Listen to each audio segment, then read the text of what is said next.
तो पिछली क्लास में हमारा डिस्कशन था फैराडेज लॉ और लेंज लॉ। और फैराडेज लॉ था कि EMF induced in close loop is equal to minus N d phi B by d t. तो देखिए, ऑब्वियसली कंडक्टिंग लूप की बात चल रही है। EMF induced in close conducting loop, close loop की बात चल रही है। ये इंपॉर्टेंट चीज है कि कोई भी लूप अगर क्लोज है तो उससे फ्लक्स अगर phi B magnetic flux cross हो रहा है तो उसका rate of change N number of turns है। नेगेटिव सिर्फ ये रिप्रेजेंट कर रहा है कि डायरेक्शन ऑफ करंट किस तरह होगी। तो ये हमारी पिछली क्लास का डिस्कशन था। ठीक है, इसी को आगे कंटिन्यू करते हैं। तो इसी में करंट कितना निकलेगा, तो N d phi by d t by resistance. Negative sign मैं नहीं लगा रहा हूं क्योंकि नेगेटिव सिर्फ सेंस को रिप्रेजेंट कर रहा है, तो करंट ही आया। तो जिस डायरेक्शन में भी करंट आया हमने उसको पॉजिटिव मान लिया। तो चार्ज फ्लोन कितना आया, ये आई डी टी का इंटीग्रेशन आएगा। तो N d phi by d t by R into d T.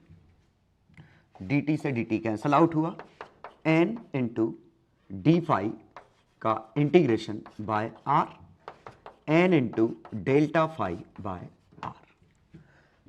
हाँ, यहां एन नंबर ऑफ टर्न्स आपकी मर्जी, आप फ्लक्स के अंदर भी शामिल कर सकते थे, बाहर भी लिख सकते थे।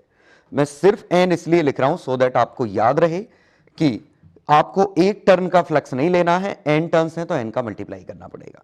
तो ये total flux through the coil हो जाएगा, ये पूरा टर्म। तो आप चाहें तो इसको delta phi net by R. ठीक है, तो change in flux by resistance, ये चार्ज फ्लोन होगा। और चार्ज फ्लोन बड़ा इंटरेस्टिंग है कि dt dt कट गया, डी फाई तो सीधे N delta flux by R, time का रोल ही नहीं है। तो इनिशियल फ्लक्स देखो, फाइनल फ्लक्स देखो, दैट अपॉन रेजिस्टेंस। वैसे भी समझ में आ रहा है कि करंट अगर पता है तो इंटीग्रेशन करके तो निकल ही आएगा। तो ये तीन चीजें हम सीखे कि क्लोज लूप में ईएमएफ इंड्यूस्ड कितना होगा, ये बस फॉर्मूला है। ठीक है, कहां से आया कैसे आया फिलहाल हमें नहीं पता। Current EMF by resistance, charge phloem ये है। मतलब ये अगर किसी क्लोज लूप को किसी मैग्नेटिक फील्ड में रख दिया जाए, ठीक है, मान लो क्रॉस बढ़ रहा है तो डॉट सपोर्टिंग करंट इसके अंदर पैदा होगा। अगर क्रॉस बढ़ रहा है, क्रॉस घट रहा है तो क्रॉस सपोर्टिंग होगा। तो जो भी है प्लस माइनस तो सिर्फ ये है। और ये करंट आएगा, मतलब इस लूप में एक कहीं बैटरी बन गई है। फिलहाल हमें यह भी नहीं पता वो बैटरी कहां पे है। हम बस ये कह रहे हैं कि पूरी लूप में थ्रू आउट एक ड्राइविंग सेल है। ठीक है, पूरी लूप में एक सेल है जो इस डायरेक्शन में करंट भेजने की कोशिश कर रहा है। ठीक है, तो ये हमारा एक्सप्रेशन है इस चीज का। ठीक है, तो ये सेल की डायरेक्शन आपको इसलिए भी समझना जरूरी है, जरा देखिएगा। मान लीजिए क्वेश्चन ये होता, 3 वोल्ट 6 ओम,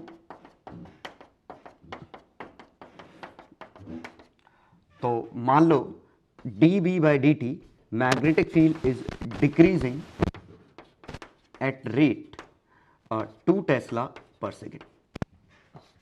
इसका एरिया मान लो 4 मीटर स्क्वायर। अब पूछा होता फाइंड करंट इन कॉइल।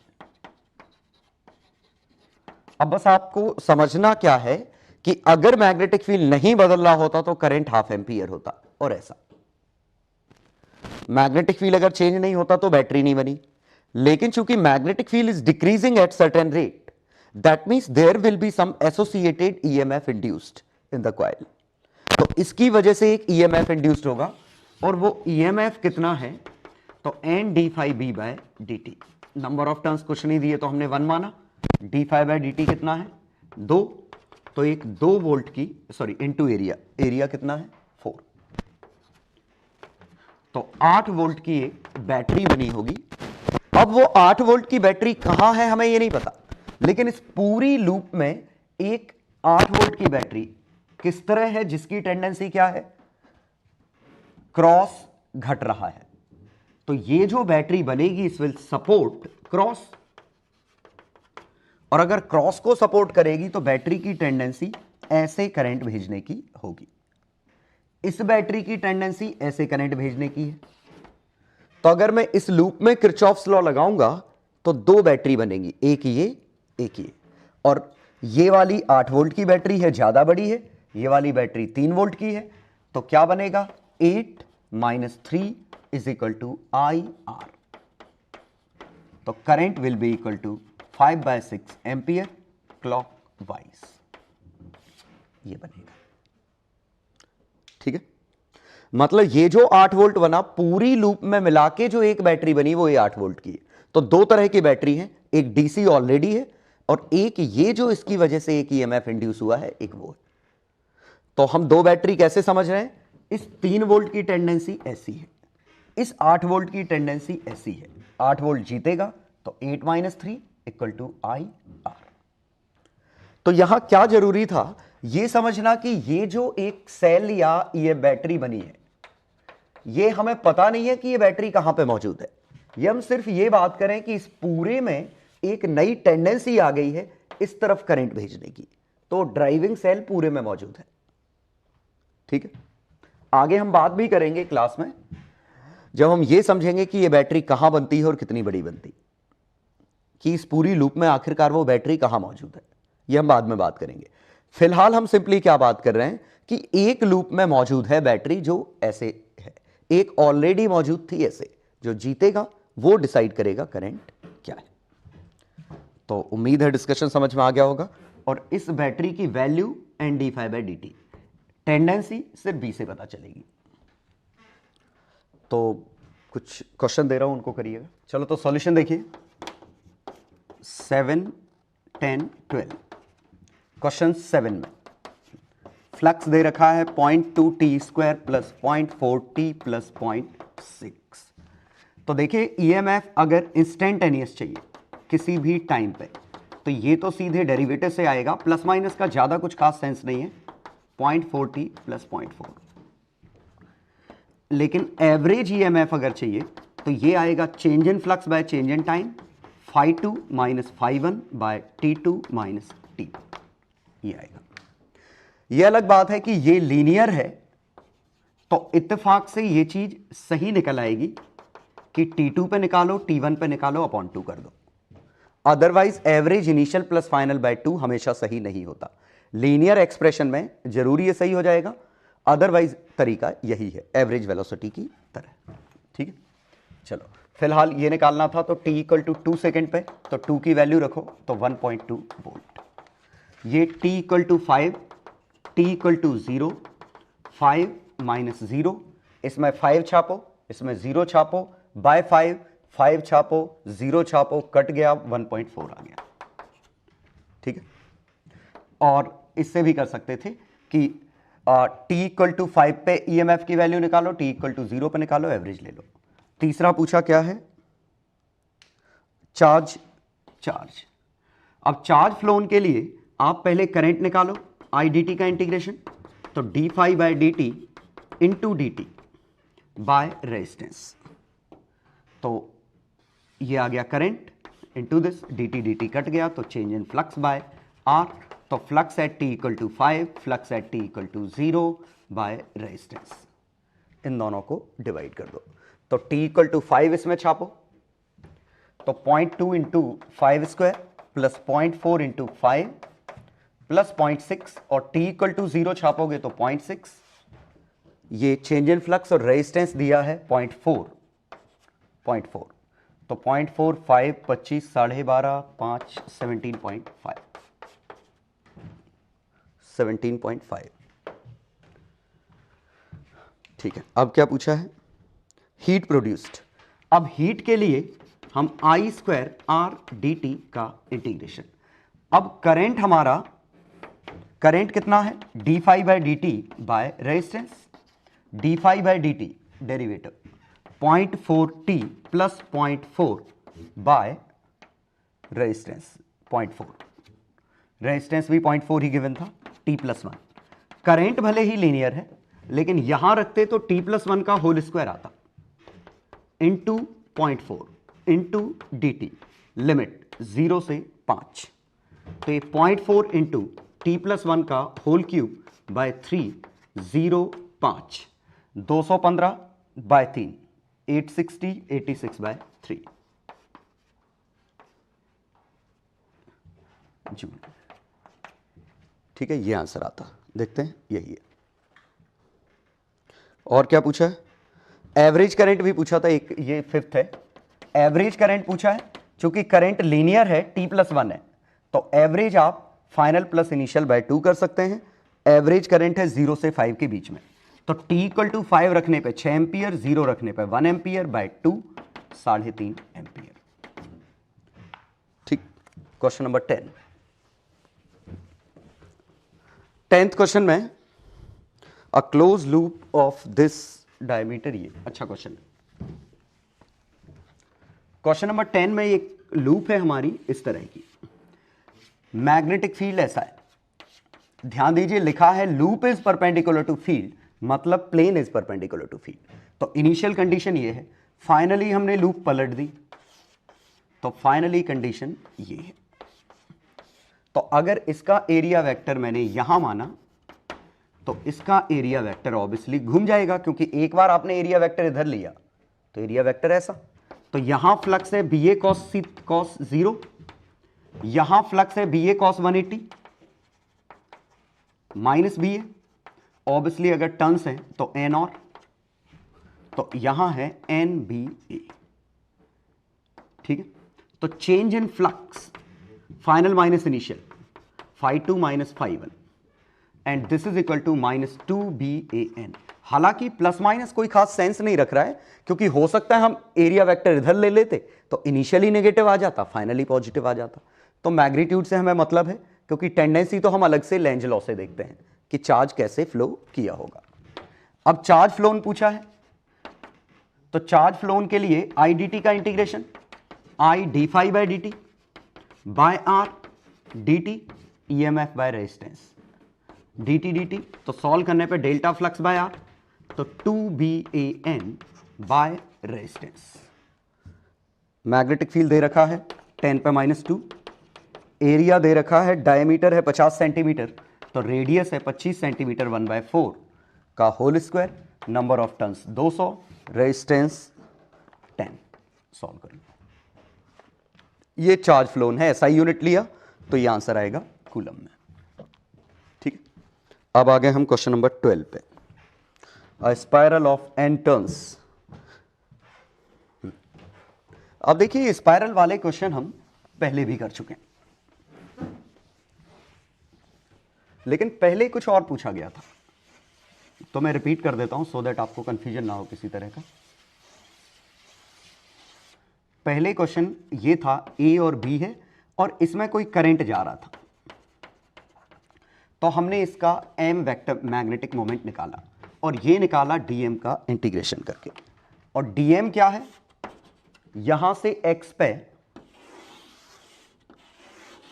ये छोटी सी ये कॉइल मानी, सॉरी कॉइल तो छोटी सी नहीं है, टर्न्स छोटे से हैं, डीएन, कॉइल तो एक्स रेडियस की है।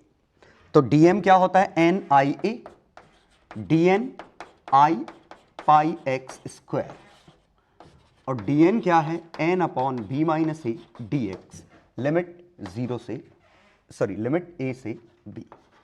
ये मैग्नेटिक मोमेंट था। मैग्नेटिक फील्ड एट सेंटर, तो हम इस कॉइल का आंसर निकालते dn times μ0 upon 4 pi I into 2 pi by are, ये बनता। और dn की value n upon b minus a d x, limit a से b। ये मैग्नेटिक फील्ड निकालते। ठीक है, तो यहां अगर हम छापते तो n times μ0 upon 4 pi I into 2 pi log b minus a b by a, ये बनता मैग्नेटिक फील्ड एट सेंटर। यहां निकालते तो n upon B minus A I pi B cube minus A cube by 3। तो जब हम magnetic field या magnetic moment निकाल रहे हैं तो x रेडियस पे एक कॉइल मानी जिसके टर्न्स dn है, और उस dn टर्न्स की वजह से मैग्नेटिक मोमेंट निकाला NIA। मैग्नेटिक फील्ड निकाला, ये सर्कल का फॉर्मूला इंटू dn। और यहां कुछ और पूछा गया है, यहां इसमें करंट नहीं है, यहां जो क्वेश्चन पूछा गया है, यहां जो क्वेश्चन पूछा गया है इसमें इसके पास टर्न्स हैं, ईएमएफ पूछा गया है, इसमें कोई करंट नहीं जा रहा है, बस ये किसी टाइम वेरिंग मैग्नेटिक फील्ड में रखा है। तो आप समझिएगा कि यहां से एक कॉइल ये है, तो एक बैटरी इसमें बनी, दूसरी बैटरी इसमें बनी, तीसरी बैटरी इसमें बनी, चौथी बैटरी इसमें, पांचवी इसमें। पहले क्या हो रहा था कि एक ही जगह टर्न्स थे, तो अगर ये n बैटरी हैं तो n टाइम्स हर एक जो बैटरी बनी ये ईएमएफ आ गया था। एक कॉइल में d∅dt की बैटरी, ऐसी एक कॉइल, दो कॉइल, तीन कॉइल, चार कॉइल, n कॉइल ऐसी, तो n बार बैटरी बनी, n मल्टीप्लाई हो गया। लेकिन इसमें क्या है कि बिल्कुल बैटरी n बार बनी है, पहली बैटरी ये है, दूसरी बैटरी ये, तीसरी बैटरी ये, चौथी बैटरी ये, लेकिन ये जितनी बैटरी बनी होंगी, कुछ जो क्लोज लूप में कुछ बना होगा ईएमएफ, उनका मैग्नीट्यूड अलग अलग लूप के लिए अलग अलग है, क्योंकि इनर लूप का एरिया कम है, बाहर लूप का एरिया ज्यादा है, तो फ्लक्स बढ़ रहा है लूप के साथ। इसीलिए हमें यहां से किसी x डिस्टेंस पे ये जो लूप होगी इसके साथ ईएमएफ, इसकी बैटरी बनानी पड़ेगी। तो इसका ईएमएफ लिखूंगा मैं DE, और इसका ईएमएफ कितना आएगा, dn times d∅dt, dn times इसका area πx², magnetic field dB/dt। Magnetic field का एक्सप्रेशन दे रखा होगा, क्या है, B0 sin ωt है शायद, B0 sin ωt। तो यहां dn की value n/b-a πx² dB/dt, B0 ω cos ωt।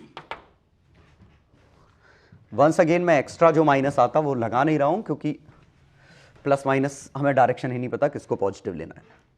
तो ये हमने लिखा, लेकिन ये ईएमएफ इस सेल का आया dx लेंथ का, टोटल ईएमएफ अगर चाहिए तो मुझे इंटीग्रेशन करना पड़ेगा a से b, तो n/b-a B0 ω cos ωt into πx³, ये लिमिट छापी, ये हमारा आंसर आया। ठीक है, लेकिन क्वेश्चन में शायद a की वैल्यू 0 थी और b की वैल्यू a थी, रेडियस 0 से a गई थी, तो n/a B0 ω πa³ cos ωt, और ये इसका एम्पलीट्यूड आ गया। एम्पलीट्यूड मींस मैक्सिमम वैल्यू, शायद एम्पलीट्यूड ही पूछा है, एम्पलीट्यूड ही पूछा है, तो ये आंसर आ गया। तो उम्मीद है समझ में आया होगा कि यहां क्या हुआ है कि पहले ये इसका प्रूफ समझिए कि आखिरकार ये n∅dt फॉर्मूला कहां से आया। ये में एक कॉइल का फ्लक्स ये है, तो एक कॉइल का सेल या बैटरी ये बनी, n कॉइल, n का मल्टीप्लाई कर दिया। यहां क्या हुआ कि हर कॉइल का एरिया अलग अलग था, तो बैटरी की साइज अलग अलग थी, इसीलिए x डिस्टेंस पे जो कॉइल ली उसकी बैटरी ढूंढी, उसको इंटीग्रेट किया, तब जाके हमें टोटल बैटरी मिली। और शायद समझ पा रहे हो, डायरेक्ट जोड़ रहे हैं क्योंकि सीरीज में आ रही है, एक के बाद एक, एक के बाद एक। चलो अगला डिस्कशन है हमारा मोशनल ईएमएफ। ये सिंपली क्या है, ईएमएफ ड्यू टू ट्रांसलेशन और रोटेशन ऑफ कंडक्टर।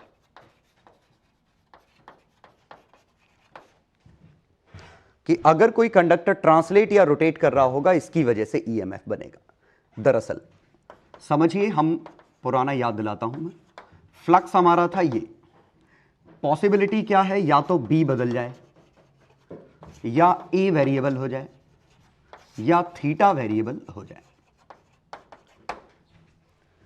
तो जरा समझिए, अगर एरिया बदलना है या थीटा बदलना है तो इसमें हमें रोटेशन चाहिए, एरिया बदलना है तो हमें ट्रांसलेशन किसी ना किसी तरह का चाहिए, और बी बदलना है तो ये दोनों, सॉरी पहले ये बता दूं, ये दोनों मिलके हमारे मोशनल ईएमएफ है।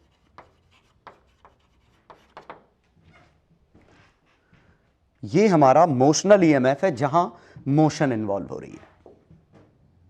ठीक है, तो यहां पे मोशन इन्वॉल्व हो रही है एरिया और थीटा बदलने के लिए। एग्जांपल देखें, जैसे ये केस था, ये लूप अंदर आ रही है, तो पहले इस एरिया में फ्लक्स था, लूप अंदर आएगी तो area subjected to magnetic flux बदलेगा, तो ये मोशन हो रही है, एरिया बदलेगा, और एरिया बदलेगा तो इसके अंदर करंट आएगा, तो पक्का स्पीड कम होगी।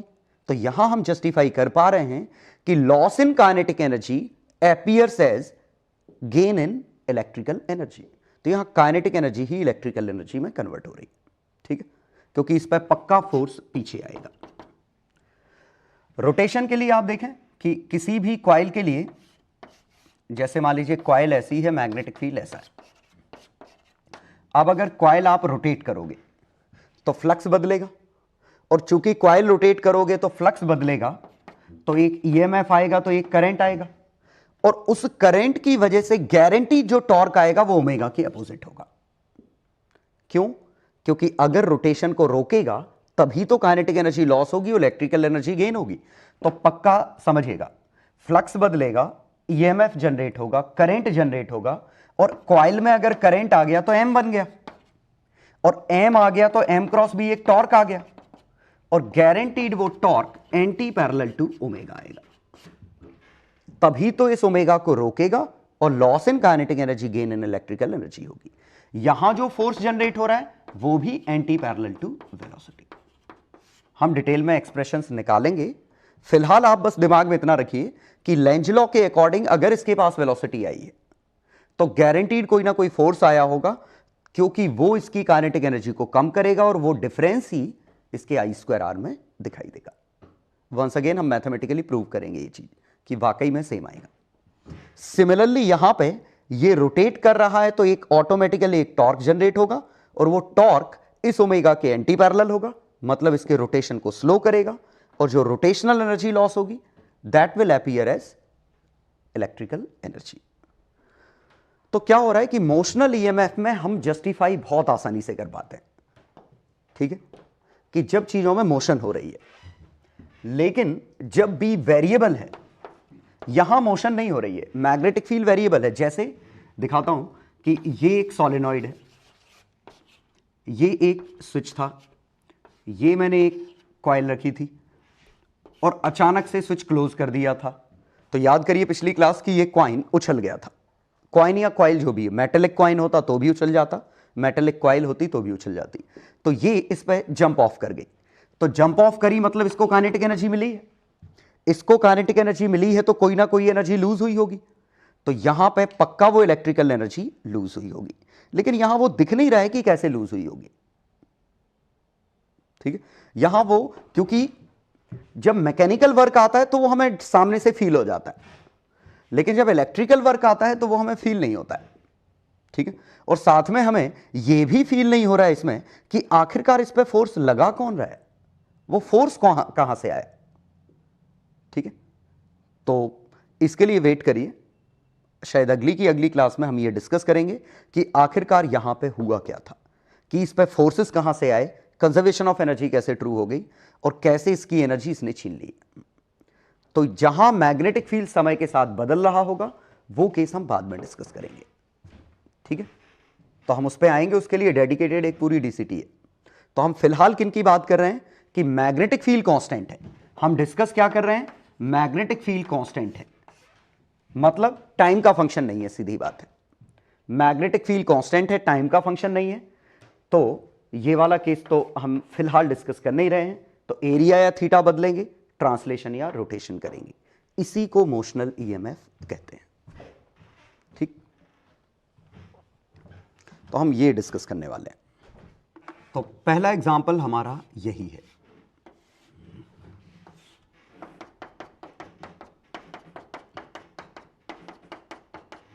पहला एग्जांपल हमारा ये है, इसको वेलोसिटी हमने v दी।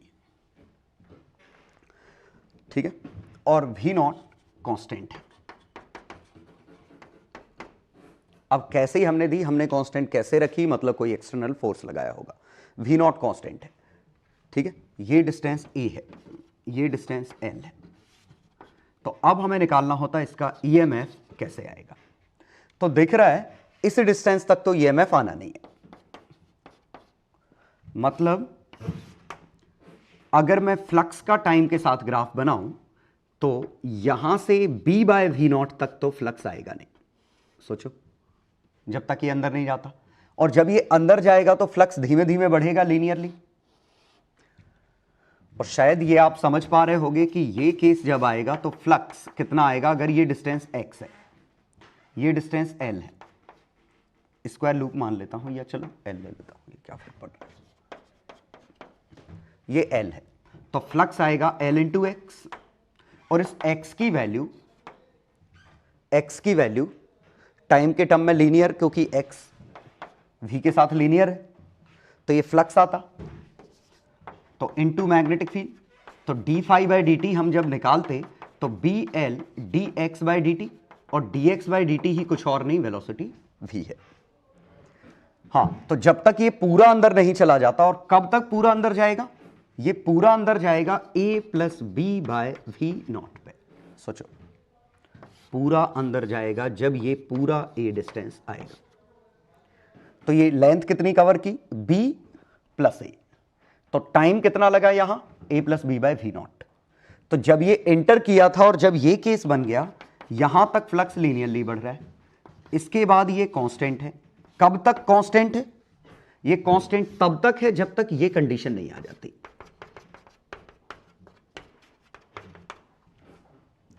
और जब ये कंडीशन आएगी, फ्लक्स हमारा फिर से घटना चालू हो जाएगा, मतलब यहां से यहां तक फ्लक्स कांस्टेंट है। अब ये कंडीशन कब आएगी, तो जब ये यहां से यहां पहुंचेगा तो डिस्टेंस b प्लस इसको कैपिटल L, तो इसको जब b plus capital L by V naught. इसके बाद दिख रहा है यहां से यहां तक लीनियरली घटेगा, फिर जीरो। और कब तक जीरो होगा, तो ये टर्म आएगा b plus L plus a by V naught. ये सोच लो अच्छे से, ये t के कोऑर्डिनेट आ गए। तो ये तो हमारा फ्लक्स का ग्राफ हो गया। ईएमएफ का टाइम के साथ बनाना है, तो दरअसल कुछ और नहीं, d phi by d t बनाना है। तो यहां से यहां तक तो जीरो है, actually negative d phi by d t कर लेते हैं। तो यहां पे ये कांस्टेंट, फिर जीरो, फिर कांस्टेंट, फिर जीरो। इसका डेरिवेटिव पॉजिटिव है, कांस्टेंट है, लेकिन हम इसके नेगेटिव का बना रहे हैं, इसका डेरिवेटिव नेगेटिव है, यहां हमने पॉजिटिव कर दिया। बाय कन्वेंशन कुछ नहीं दिया था तो हमने सीधे minus d phi by d t का बना दिया। और ये बैटरी कितनी है, बी एल वी ईएमएफ। और ये बी एल वी कैसे निकाला, वंस अगेन रिपीट करता हूं, क्योंकि जब ये अंदर था तो इस डिस्टेंस को x माना, flux B L x, B into area, और d phi by d t इसका derivative B L d x by d t, और d x by d t ही v है, बी एल वी। और जैसा मैंने माना है, तो यहां आया जब ये अंदर इंटर कर रहा था, अंदर इंटर कर रहा था तो क्रॉस बढ़ेगा, और क्रॉस बढ़ेगा तो डॉट सपोर्टिंग आएगा। डॉट सपोर्टिंग मतलब एंटी क्लॉकवाइज, और मैंने एंटी क्लॉकवाइज को नेगेटिव माना, क्लॉकवाइज को पॉजिटिव माना। इनिशियली एंटी क्लॉकवाइज है, फाइनली क्लॉकवाइज है।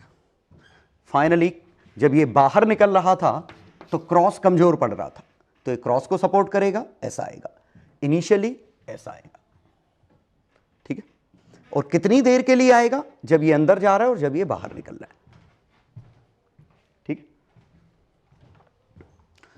तो यहां हमने प्योर फैराडे लॉ लगा के आंसर निकाल दिया। तो यहां समझ में आ रहा होगा कि कांस्टेंट ईएमएफ कैसे बन रहा है। इस इंटरवल के लिए कांस्टेंट ईएमएफ है, यहां कांस्टेंट ईएमएफ है, बस आपको वेलोसिटी कांस्टेंट रखनी है फोर्स लगा के। कांस्टेंट ईएमएफ, कांस्टेंट ईएमएफ, ठीक है। इसी का एक और एग्जांपल देखिए, फिर हम वजह पे बात करेंगे। पहले हम सीधे ग्राफ बनाना सीख लेते हैं, और ये लगभग वही क्वेश्चन ले रहा हूं जो हम पहले बात कर चुके हैं। एक लूप ऐसी है,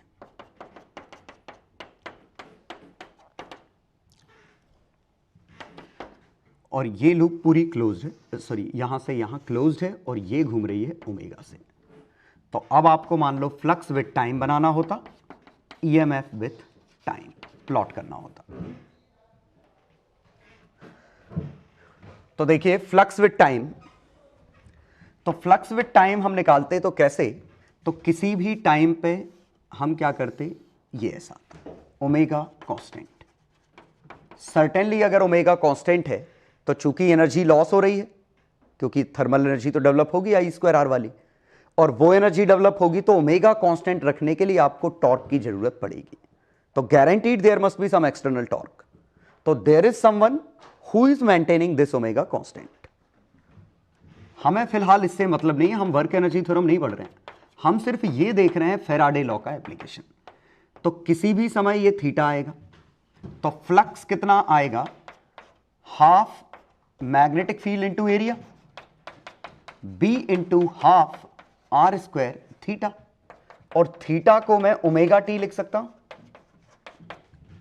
ओमेगा एंगुलर वेलोसिटी से टी टाइम में थीटा ओमेगा टी। तो फ्लक्स टाइम के साथ कैसा बन रहा है ग्राफ,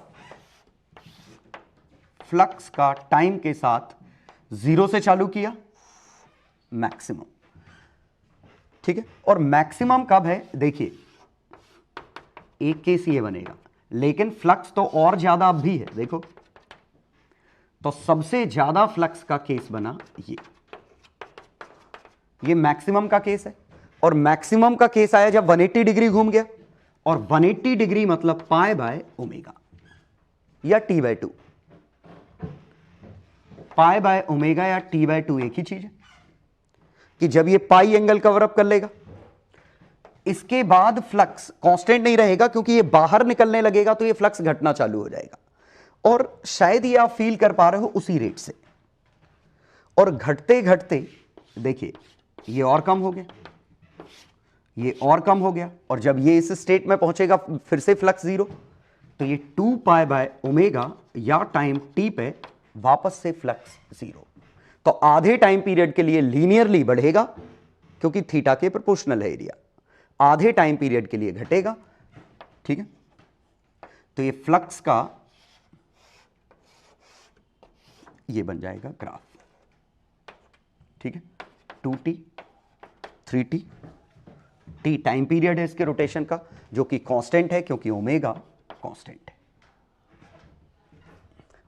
अब हमें ईएमएफ बनाना है, तो चूंकि डायरेक्शन नहीं दी तो हम ईएमएफ सिंपली -d∅/dt बना देते हैं। तो इसका डेरिवेटिव, इसका डेरिवेटिव,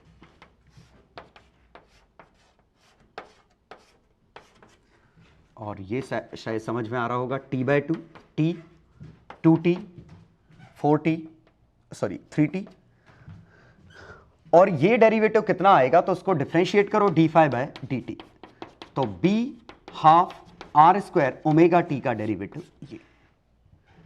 तो ये हमारा minus plus minus plus minus plus, ये अल्टरनेटिंग करंट पैदा हुआ, ऐसा अल्टरनेटिंग जिसका एम्पलीट्यूड, या जो स्क्वायर वेव कहते हैं इसे सिंपली, साइनसोइडल नहीं है, क्योंकि यहां भी हाइट कांस्टेंट, यहां भी height constant, height constant, height constant, magnitude through out constant है, डायरेक्शन हर टाइम पीरियड में 2 बार बदल रही है, minus plus minus plus minus plus ऐसे, ठीक है। तो ये हमारा आंसर आया इस केस में। तो प्योरली मैथमेटिकल था, यहां हम ये दिमाग नहीं लगा रहे ऐसा क्यों हो रहा है, हम सिंपली समझ रहे हैं फैराडे लॉ क्या था, किसी भी टाइम पे फ्लक्स निकाला, ठीक है, फ्लक्स का ग्राफ सोचा, डेरिवेटिव कर दिया, ईएमएफ का ग्राफ आ गया। तो इस तरीके से हम ईएमएफ का वेरिएशन निकाल पा रहे हैं। तो पहले 1-2 क्वेश्चन करिए, फिर उसके बाद हम इसकी वजह पे आएंगे। चलो तो ये 3 क्वेश्चन करो। पहले क्वेश्चन में सिंपली क्या है, ग्रेविटी फ्री स्पेस है, ये सुपर कंडक्टिंग रेल्स है, ये रेल और ये रेल सुपर कंडक्टिंग, ये कॉन्टैक्ट इसके बना हुआ है, मतलब ये लूप कंप्लीट है। लेकिन चूंकि ये आगे जा रहा है तो इस लूप का एरिया बढ़ रहा है, तो इस लूप से फ्लक्स बढ़ रहा है, बदल रहा है। तो एट t=0 x की वैल्यू 0 है, मतलब इनिशियली ये इससे इनक्लोज था। तो किसी भी टाइम पे जब ये x मूव कर जाएगा, ऑब्वियसली x की वैल्यू v0t होगी, क्योंकि वेलोसिटी कांस्टेंट है। तो उस समय पे फ्लक्स कितना होगा, उस समय पे करंट कितना होगा, मैग्नेटिक फील्ड गिवन है। रेजिस्टेंस इस वायर का है, इस वायर का रेजिस्टेंस है, इन लूप्स का कोई रेजिस्टेंस नहीं है। बैटरी एक ये है और एक बैटरी वो बनेगी जो मोशन की वजह से होगी, ठीक है। क्वेश्चन 2, इसमें एक सर्कल है रेडियस आर का, ये धीमे धीमे एंटर कर रहा है, तो इनिशियली ये जस्ट इसके कांटेक्ट पे है, वेलोसिटी v0 है, ये लेंथ 3r है, तो इसके फ्लक्स का ग्राफ टाइम के साथ क्या होगा, इससे जो फ्लक्स क्रॉस करेगा ईएमएफ का टाइम के साथ ग्राफ क्या होगा। क्वेश्चन नंबर 3 में ये इनफाइनाइट करंट कैरिंग वायर है, स्मॉल ए, ये एक्स, ये स्मॉल ए, ये ए और ये ए गिवन है, ये रेल्स, इस बार इन रेल्स का भी रेजिस्टेंस है, देखिए लास्ट में लिखा है resistance per unit length R0, मतलब इसका भी है रेजिस्टेंस, इसका भी है, इसका भी है और इसका भी है, सबका रेजिस्टेंस है, ठीक है। ये आगे जा रहा है तो एरिया बढ़ रहा है, एरिया बदल रहा है तो क्रॉस इसका मैग्नेटिक फील्ड है, तो इसकी वजह से इस पर फ्लक्स चेंज हो रहा है, ईएमएफ बदलेगा, करंट आएगा, और चूंकि इस पर करंट आएगा तो करंट के कैलकुलेशन के लिए रेजिस्टेंस यूज होगा, तो आपको x के फंक्शन में आंसर लिखना है, phi is a function of x, EMF as a function of x, current as a function of x, ठीक है। तो आपको एनर्जी के बारे में बॉदर नहीं करना, सीधा फैराडे लॉ अप्लाई करना है तीनों में। चलो सॉल्यूशन देखें फिर। Question number 1, t equal to 0 पे x 0 है, तो as a function of time t चाहिए, तो ये 5t लिख सकता हूं। तो फ्लक्स किसी भी टाइम पे magnetic field into area 1.5, area length 2 into 5 10t, तो ये आया 15t। तो ईएमएफ आया d phi by d t, इसका डेरिवेटिव 15 वोल्ट, और अच्छी बात है कांस्टेंट है, कांस्टेंट है, और इसकी टेंडेंसी क्या है, क्रॉस बढ़ रहा है तो डॉट सपोर्टिंग, तो इसकी टेंडेंसी कुछ ऐसी है, डॉट को सपोर्ट करने वाली, और अच्छी बात है ये बैटरी भी डॉट को ही सपोर्ट कर रही है। जरा सोचिए, ये 2 वोल्ट क्या कह रहा है, करंट नीचे जाए, ये क्या कह रहा है, करंट ऐसे जाए, तो करंट की वैल्यू ये 2 + 15 बाय रेजिस्टेंस सिर्फ इसके और इसके पास है 2 + 2 4, 17/4 एम्पियर एंटी क्लॉकवाइज। तो पहला फ्लक्स निकाला टाइम के साथ लीनियर आया, ईएमएफ आया कांस्टेंट, इसका डेरिवेटिव, बस हमें ईएमएफ की टेंडेंसी देखनी है, तो हम कैसे सोच रहे हैं, आगे जा रहा है तो क्रॉस बढ़ रहा है, क्रॉस बढ़ रहा है तो ये डॉट सपोर्टिंग आएगा, डॉट सपोर्टिंग मींस इस तरह, तो ये करंट ऐसे भेजेगा, और ये भी करंट ऐसे ही भेज रहा है, that's why both batteries are being added. तो ये पहले पार्ट का आंसर, ठीक है, रेजिस्टेंस तो कांस्टेंट था ही। सेकेंड पार्ट में तो हमें निकालने के लिए किसी भी समय ये समझना पड़ेगा कि जब ये यहां से ये VT एंटर कर जाएगा तो ये एरिया चाहिए, और ये एरिया निकालने के लिए हम ये बड़े सेक्टर में से, ये रेडियस R है, ये R - VT है, ठीक है, तो हमें ये क्रॉस का एरिया चाहिए, तो ये एंगल अगर थीटा लिखूं तो इस समय ये थीटा की वैल्यू कितनी है, R cos theta R - VT, R का cos थीटा R - VT है, तो मुझे ये एरिया चाहिए, तो हाफ R², ये वाला area half R² theta minus triangle का area half R cos theta R sin theta, ये आता, ठीक है, और थीटा की वैल्यू हाफ R², थीटा की value cos inverse R - VT by R minus half R² sine theta cos theta minus half R² cos theta R - VT by R, sine theta R² minus R - VT का whole square का under root, ये बनता। तो ये तो बहुत ही हत्यारा expression बना टाइम के साथ, ठीक है। ये ग्राफ बनाना आसान तो है नहीं, लेकिन हम ये जरूर कह सकते हैं कि यहां पे एरिया 0 था, जब ये पूरा अंदर चला जाएगा एरिया मैक्सिमम होगा। तो फ्लक्स मैक्सिमम कब होगा, 2R/V0 पे, जब ये पूरा अंदर चला जाएगा। फ्लक्स मैक्सिमम होगा।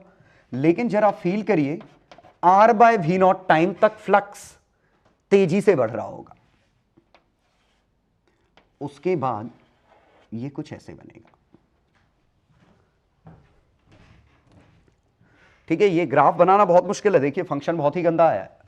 अब आप डेरिवेटिव वेरिवेटिव की मदद से भले बना लो, मैं सिंपली आपसे ये कह रहा हूं कि फ्लक्स मैक्सिमम आएगा यहां। ठीक है, उसके पहले मैं क्या बताने की कोशिश कर रहा हूं, इनिशियली फिगर ऐसा है, कुछ देर बाद फिगर ऐसा है, कुछ देर बाद फिगर ऐसा है। जरा सोचिए कि जब ये अंदर इंटर कर रहा है और इस समय, तो जब ये dt टाइम में ये एरिया कवर अप करेगा। मैं कैसे सोच रहा हूं कि हर dt टाइम में इमेजिन करिएगा, तो इनिशियली dt टाइम में डिस्टेंस करेगा dx, तो एरिया आएगा ये, अगले में नया dx करेगा, एरिया आएगा ये, अगले में नया dx करेगा, एरिया आएगा ये, फिर dx करेगा, एरिया आएगा ये, फिर आएगा एरिया ये।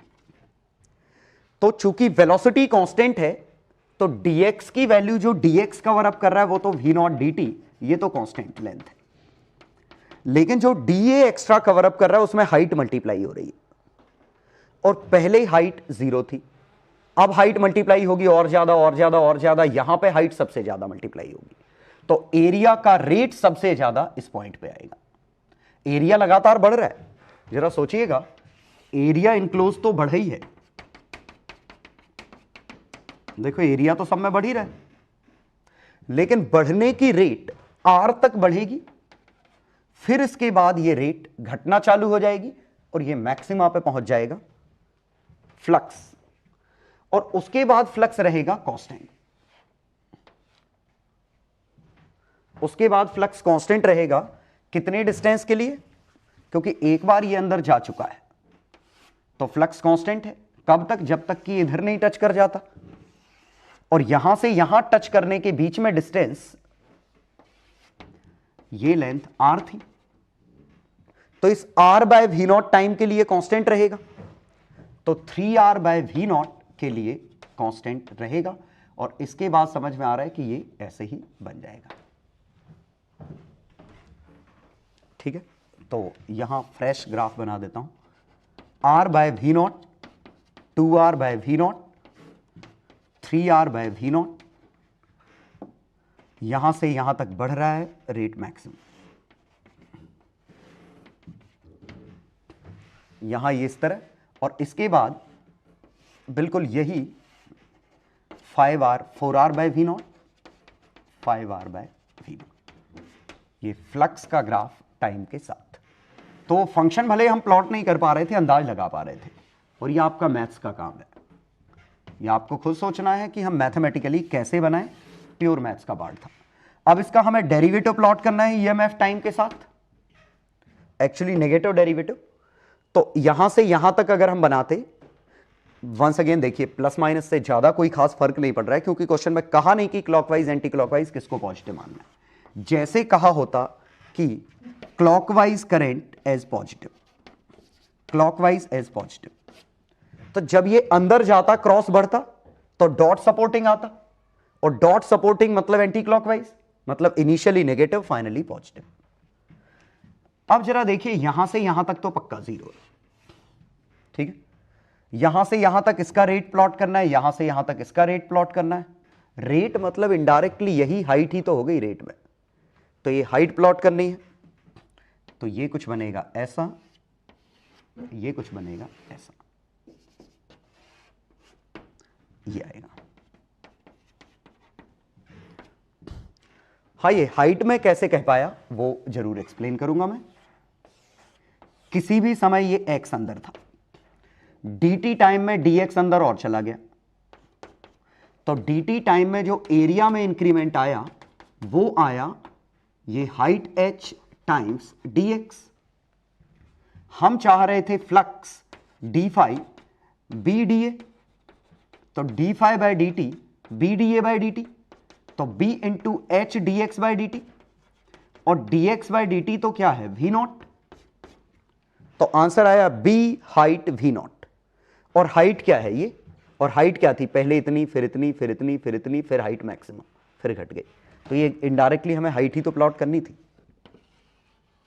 तो ये एलिप्टिकल शेप की दो फिगर आ गए ऐसे।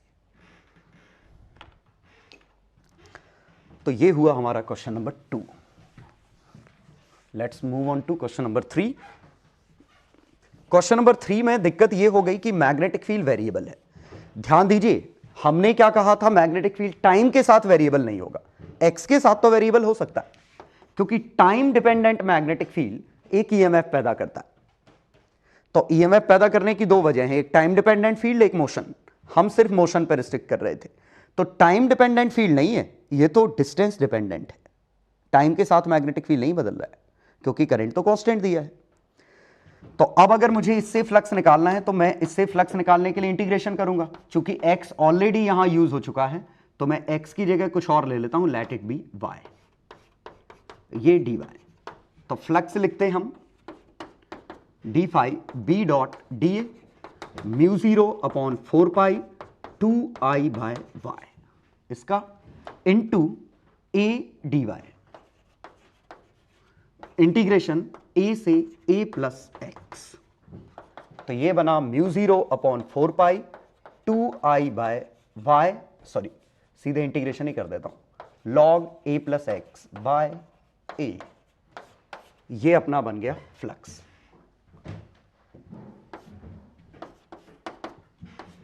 तो ये flux as a function of x, पहला part. EMF as a function of x, अब तो फेराडे लॉ है सीधे, क्लोज लूप ऑलरेडी थी।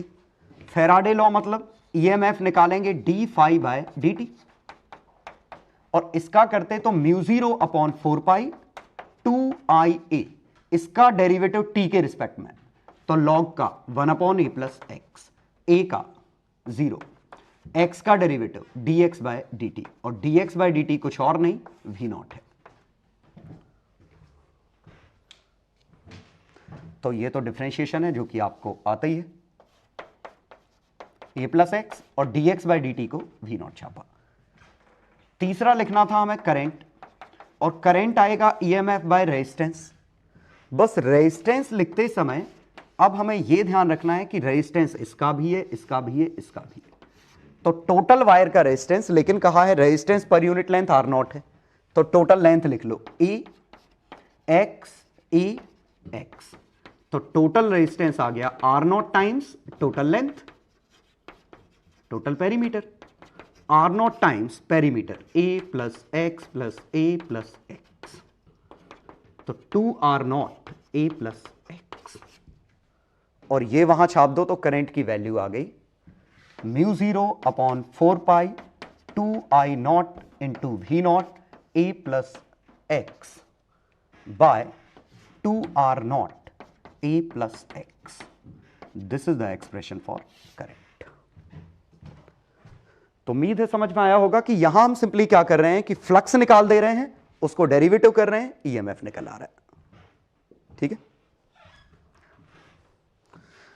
चलो तो अब हम इसकी वजह पे जाने वाले, तो काफी इंपॉर्टेंट डिस्कशन। तो अब हम ये डिस्कशन करते हैं कि आखिरकार ईएमएफ पैदा कैसे होता है। तो पहले चीजें आसान रखते हुए हम ट्रांसलेशन ओनली की बात करते हैं कि ये जो बैटरी बन रही है आखिरकार वो करंट भेज कौन रहा है। तो हम सिंपली केस की बात कर रहे हैं, जरा ध्यान दीजिएगा अच्छे से। ये एक रॉड है, इस रॉड को मैंने वेलोसिटी भी दी, ये मैग्नेटिक फील्ड परपेंडिकुलर कुछ इस तरह, और ये रॉड है मान लो कंडक्टिंग। अब कंडक्टिंग रॉड की प्रॉपर्टी क्या है कि इलेक्ट्रॉन्स मूव कर रहे हैं पॉजिटिव रेस पे, कन्वेंशन के लिए हम नेगेटिव रेस पे है मान लेते हैं, और positive are free to move. Electrons को पॉजिटिव मान ले रहा हूं, नेगेटिव रेस पे, सो दैट मुझे बार बार साइन पलटना ना पड़े। रियलिटी ये है कि इलेक्ट्रॉन्स ही मूव कर, चलो पहले मैं रियलिटी ही ले लेता हूं, बाद में अपन कन्वेंशन में कन्वर्ट कर लेंगे।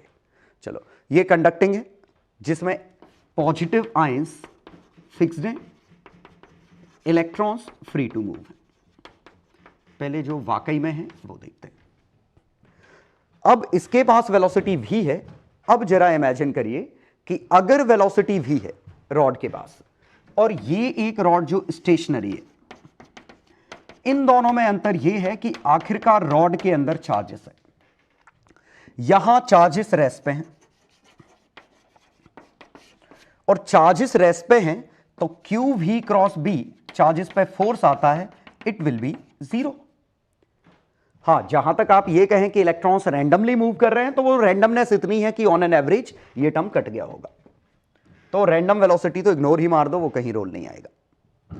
तो यहां हम इफेक्टिवली मान सकते हैं कि ना तो इलेक्ट्रॉन मूव कर रहे हैं ना पॉजिटिव चार्ज मूव कर रहे हैं, that's why net force is 0, कुछ नहीं हो रहा है। लेकिन ज्यों ही मैं रॉड को वेलोसिटी देता हूं तो यहां पे क्या हुआ, आखिरकार रॉड के अंदर, रॉड का और बड़ा व्यू बनाऊं तो रॉड के अंदर प्लस चार्जेस जो हैं उन सभी पे वेलोसिटी आ गई, लेकिन वेलोसिटी आ गई और मैग्नेटिक फील्ड क्रॉस है, तो इन पे एक धक्का लगता कहां, ऊपर, इन पे धक्का लगता ऊपर, लेकिन ये धक्का कोई काम का नहीं क्योंकि ये मूव ही नहीं कर सकते, बिकॉज दे आर फिक्स्ड। तो भले ही इन पे एक क्यू भी एक फोर्स आ गया है, लेकिन वो फोर्स इनको मूव नहीं करा सकता है, ये इनके आपस में जो लैटिस के फोर्सेस होंगे वो उसको रोक देंगे, मतलब प्लस वाला तो मूव नहीं करने वाला है, ऑल्दो देयर इज फोर्स। तो प्लस की तो स्टडी करना मतलब नहीं है क्योंकि वो तो मूव ही नहीं करना, वो तो अपनी जगह जैसा था वैसे ही है। तो पहले भी प्लस यूनिफॉर्म स्पेस में था, अब भी यूनिफॉर्म है, पूरे में डिस्ट्रीब्यूटेड है। लेकिन जरा माइनस के बारे में गौर करें, माइनस के पास आ गई वेलोसिटी और they are free to move. अब जरा देखिए, मैग्नेटिक फील्ड क्रॉस है तो वी क्रॉस भी ऊपर मतलब नीचे, नेगेटिव है तो नीचे, तो सभी पे फोर्स आएगा नीचे,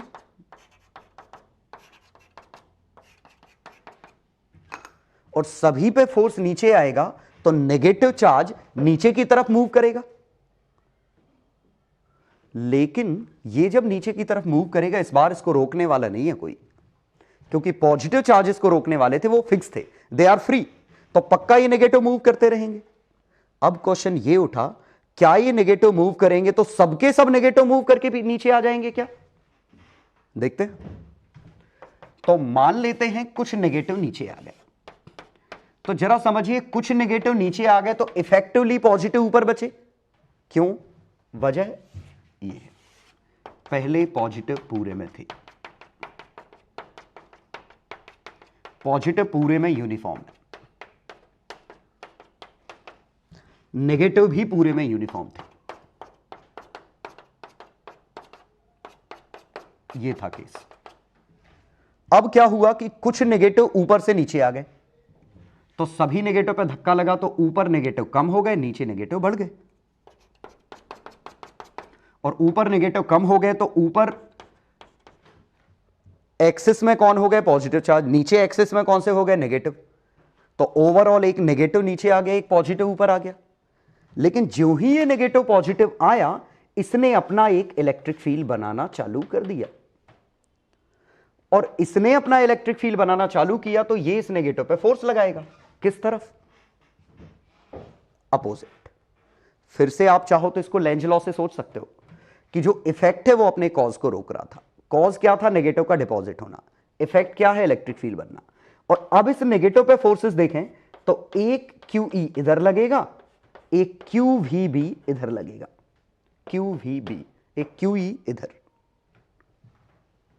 अब अगर ये कमजोर है, मान लो इलेक्ट्रिक फील्ड इनफ नहीं है इसको रोकने के लिए, और अगर ये इनफ नहीं है तो और इलेक्ट्रॉन डिपॉजिट होंगे, और ये तब तक डिपॉजिट होते रहेंगे जब तक कि ये वाली चीज इसको बैलेंस नहीं कर देती।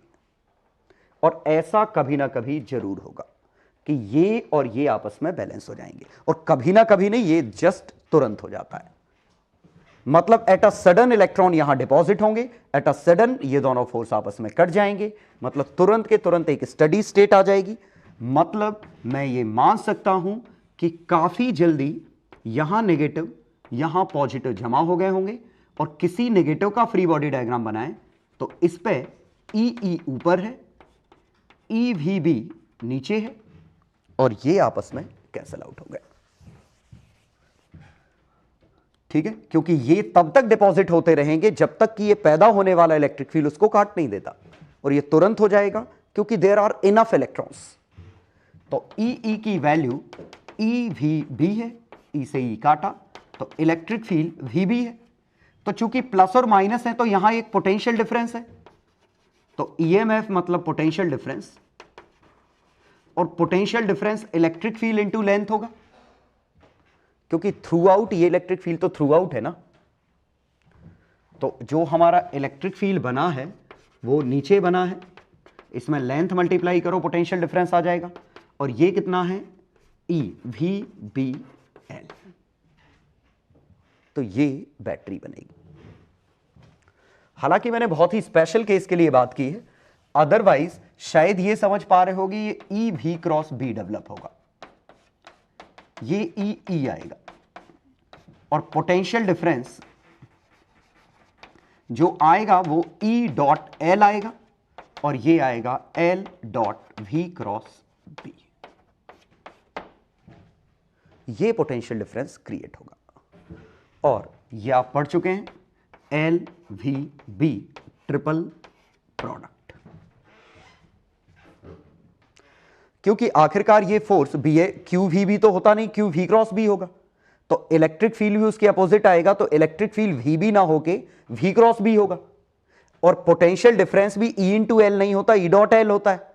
तो अगर हम वेक्टर फॉर्म में करते तो रॉड पे जो पोटेंशियल डिफरेंस आता E dot L dot V cross B, L V B, और this is equal to L V B का product if these are mutually perpendicular, L V B are mutually perpendicular. और यहां क्या था, length, velocity, magnetic field आपस में perpendicular थी, इसीलिए बीएलवी का प्रोडक्ट बन गया। ठीक है, तो फॉर्मूला हमारा फिर रिपीट कर रहा हूं, क्या हुआ कि कंडक्टर था, इलेक्ट्रॉन्स फ्री थे, जो ही कंडक्टर मूव किया इलेक्ट्रॉन्स के पास वेलोसिटी आ गई, पहले रेस्ट पे थे इफेक्टिवली, वेलोसिटी आई तो एक धक्का लगा ई वी क्रॉस बी, और उस धक्का लगा तो उसको रोकने के लिए एक इलेक्ट्रिक फील्ड आया, क्योंकि धक्का लगा इलेक्ट्रॉन डिपॉजिट हुए, उल्टी डायरेक्शन में इलेक्ट्रिक फील्ड बनाया।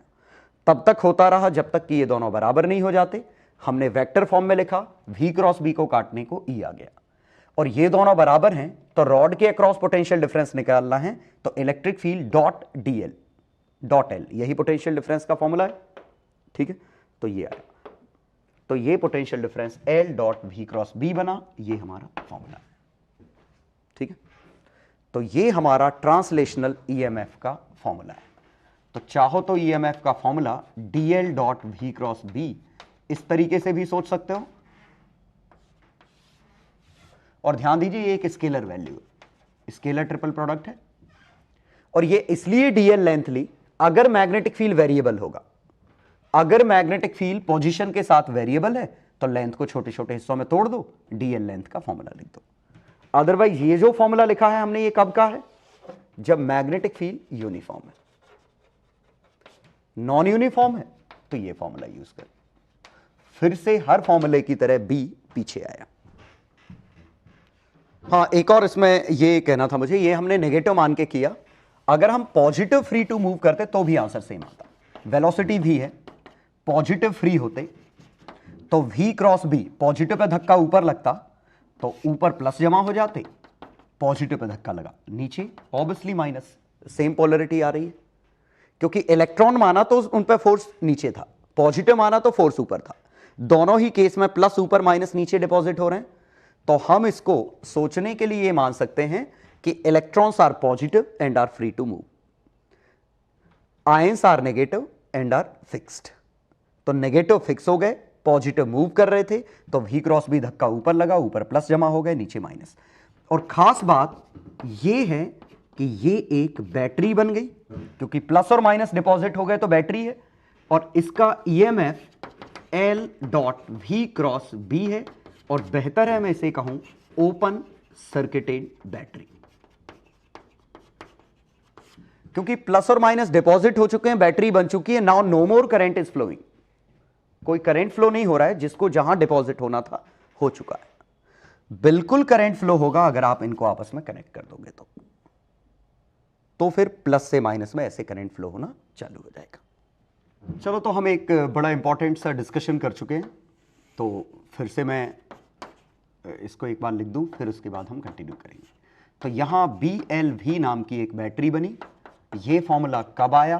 जब ये आपस में सभी परपेंडिकुलर थे।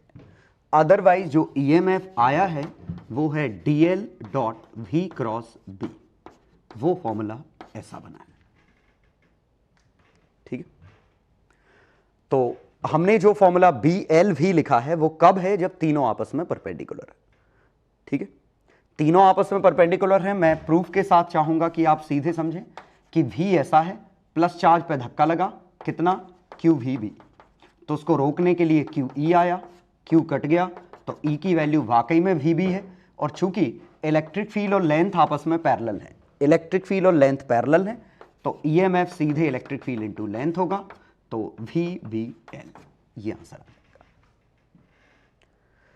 लेकिन अब अगर ये एंगल हुआ तो ये क्रॉस प्रोडक्ट यूज करना पड़ेगा, ठीक है। और क्रॉस प्रोडक्ट मेरे ख्याल से निकालना जानते हैं आप कि क्रॉस प्रोडक्ट हम इसमें, सॉरी, ट्रिपल प्रोडक्ट कैसे निकालते हैं, ठीक है। हाँ, ट्रिपल प्रोडक्ट के लिए ऐसे सोच सकते हैं, ये अगर वेलोसिटी है, ये अगर लेंथ है, ये अगर मैग्नेटिक फील्ड, ये एंगल थीटा है। तो इसमें इंटरेस्टिंग चीज क्या है कि पहले तो ये समझिए DL V क्रॉस B का इंटीग्रेशन, V ये चीज कांस्टेंट है, तो ये DL का इंटीग्रेशन अलग कर दो, V क्रॉस B अलग कर दो। तो पहली चीज तो ये समझ में आई कि हम इसमें इस वायर का शेप अगर ऐसा भी होता तो भी आंसर यही आता। प्योर ट्रांसलेशन की बात कर रहे हैं, मतलब हर पार्ट की वेलोसिटी सेम है। प्योर ट्रांसलेशन में हर पार्ट की वेलोसिटी सेम है। तो अगर DL का आंसर निकालते और मैग्नेटिक फील्ड भी यूनिफॉर्म है, तो V क्रॉस B कांस्टेंट है, बाहर निकल आया, DL का इंटीग्रेशन L हो गया, तो इसका आंसर और इसका आंसर सेम आएगा। स्ट्रेट वायर से रिप्लेस कर दिया, ठीक है। उससे भी बहुत अच्छी बात यह है कि ये तीनों न्यूमरेटर में है। तीनों न्यूमरेटर में है, तो हम किसी के भी कंपोनेंट तोड़ सकते हैं।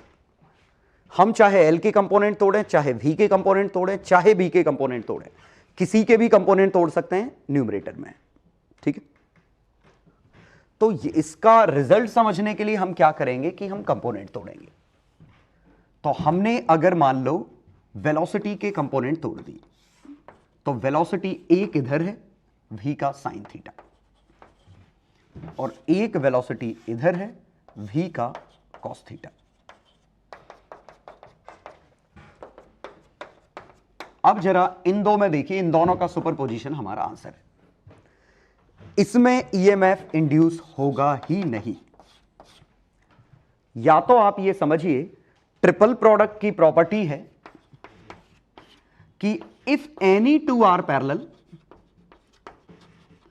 पैरेलल और एंटी पैरेलल, आंसर 0 होता है। तो यहां वेलोसिटी और length anti parallel, sorry parallel है, और अगर ये दोनों पैरेलल हैं तो पक्का ट्रिपल प्रोडक्ट 0 होगा, EMF 0 होगा। या तो आप ऐसा सोचिए, या ऐसे सोचिए कि अगर रॉड खुद के पैरेलल गई, खुद के पैरेलल गई, तो चार्जेस की वेलोसिटी ऐसे है, चार्जेस की वेलोसिटी ऐसे आई, तो इन पे धक्का लगेगा QVB ऐसा, तो इलेक्ट्रिक फील्ड आएगा QE ऐसा। लेकिन इलेक्ट्रिक फील्ड में जो डिस्टेंस EMF जब निकालते, तो जो डिस्टेंस मल्टीप्लाई होगा ये इतना छोटा मल्टीप्लाई होगा, जो पोटेंशियल डिफरेंस इस और इसके एंड के अक्रॉस बनेगा, जो कि ना के बराबर है, 0 आएगा, ठीक है। या मैथमेटिकली ज्यादा आसान होता है कि कोई भी दो पैरेलल है, तो EMF इसका तो आएगा नहीं, और इसका EMF चूंकि ऑल थ्री आर परपेंडिकुलर, तो LVB, तो ये BLV फॉर्मूला लगा सकते हैं क्योंकि ऑल थ्री आर परपेंडिकुलर। तो इसका EMF 0 है, इसका EMF BLV साइन थीटा है। तो शायद समझ में आया होगा।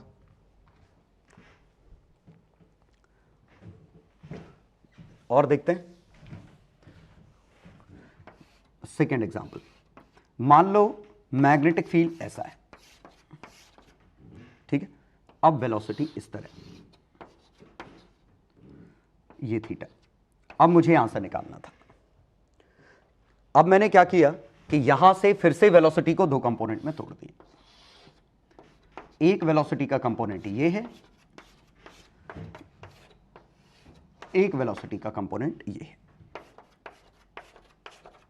अब जरा सोचिए, इन दोनों में यहां भी ईएमएफ जीरो है, यहां भी ईएमएफ जीरो है। क्यों? यहां लेंथ वेलोसिटी के पैरेलल है, यहां मैग्नेटिक फील्ड वेलोसिटी के पैरेलल है। और क्या हम लॉजिकली समझ सकते थे कि ईएमएफ जीरो है? बिल्कुल। क्यों? L V B triple product की प्रॉपर्टी होती है कि अगर तीनों कोप्लेनर हैं, अगर एल वी बी कोप्लेनर हैं तो उनका ट्रिपल प्रोडक्ट पक्का जीरो आएगा, मैथ्स में पढ़ रखा होगा। तो length, velocity, magnetic field obviously same plane में थे, तो आंसर तो जीरो आना ही था। ठीक है, अगर ये पढ़ रखा है तो अच्छी बात है, आपको सीधे क्लिक कर जाएगा कि आंसर जीरो है। नहीं पढ़ रखा तो भी कोई दिक्कत नहीं, वी के कंपोनेंट लो, एक इधर एक इधर, तो यहां जीरो आ गया क्योंकि वेलोसिटी मैग्नेटिक फील्ड के पैरेलल हो गई। यहां जीरो आ गया क्योंकि इस बार वेलोसिटी लेंथ के पैरेलल हो गई। कोई भी दो पैरेलल होंगे ट्रिपल प्रोडक्ट जीरो आएगा। ठीक है, क्योंकि यही ट्रिपल प्रोडक्ट की प्रॉपर्टी है। ये जीरो आएगा if any of the two are parallel और एंटी पैरेलल।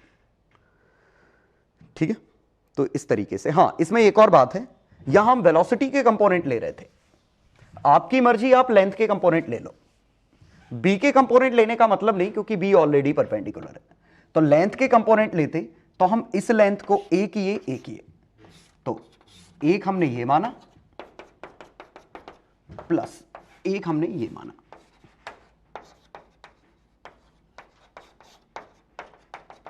सोचो, इसको हमने एक लेंथ यहां मानी, एक लेंथ यहां मानी, ऐसा कर पा रहे हैं क्योंकि मैग्नेटिक फील्ड यूनिफॉर्म है।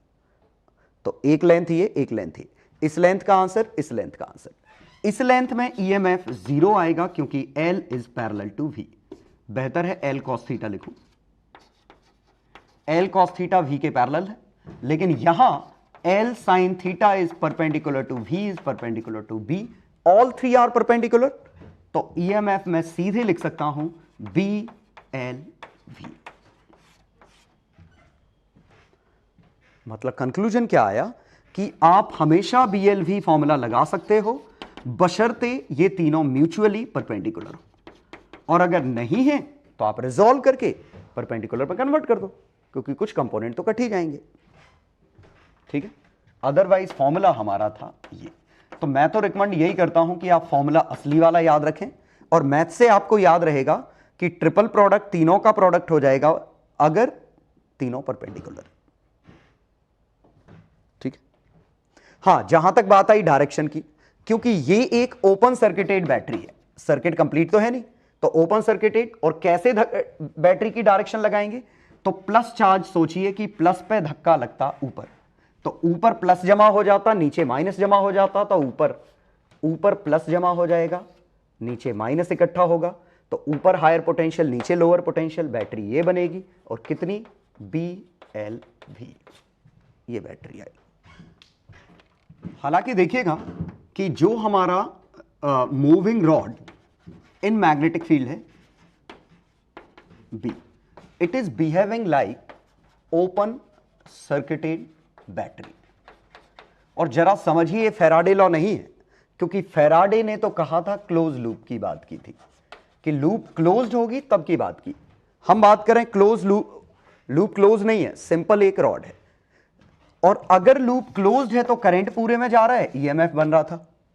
इसमें ईएमएफ तो बन रहा है लेकिन करंट नहीं जा रहा है, तो वो ओपन सर्किटेड बैटरी बन जा रही है। ठीक है, तो इसमें फेराडे लॉ नहीं लगने वाला है। फेराडे लॉ की जगह हमें थोड़ा सा, हम क्या करते हैं, इसको समझने के लिए फेराडे लॉ रीडिफाइन कर देते हैं।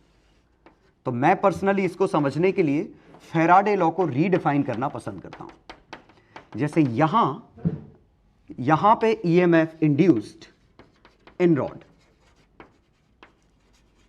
मतलब वही open circuited battery, is equal to flux cut per second. ये कुछ और था, यहां था flux crossing through the loop per second, यहां लूप तो है ही नहीं, तो यहां मैं क्या लिख रहा हूं, फ्लक्स कट पर सेकेंड। देखते हैं कि आंसर मैच कर रहा है कि नहीं। तो एक सेकेंड में या किसी भी 1 सेकेंड में कितना डिस्टेंस करेगा, v इंटू 1। तो रॉड कितना मूव करेगी, v इंटू 1।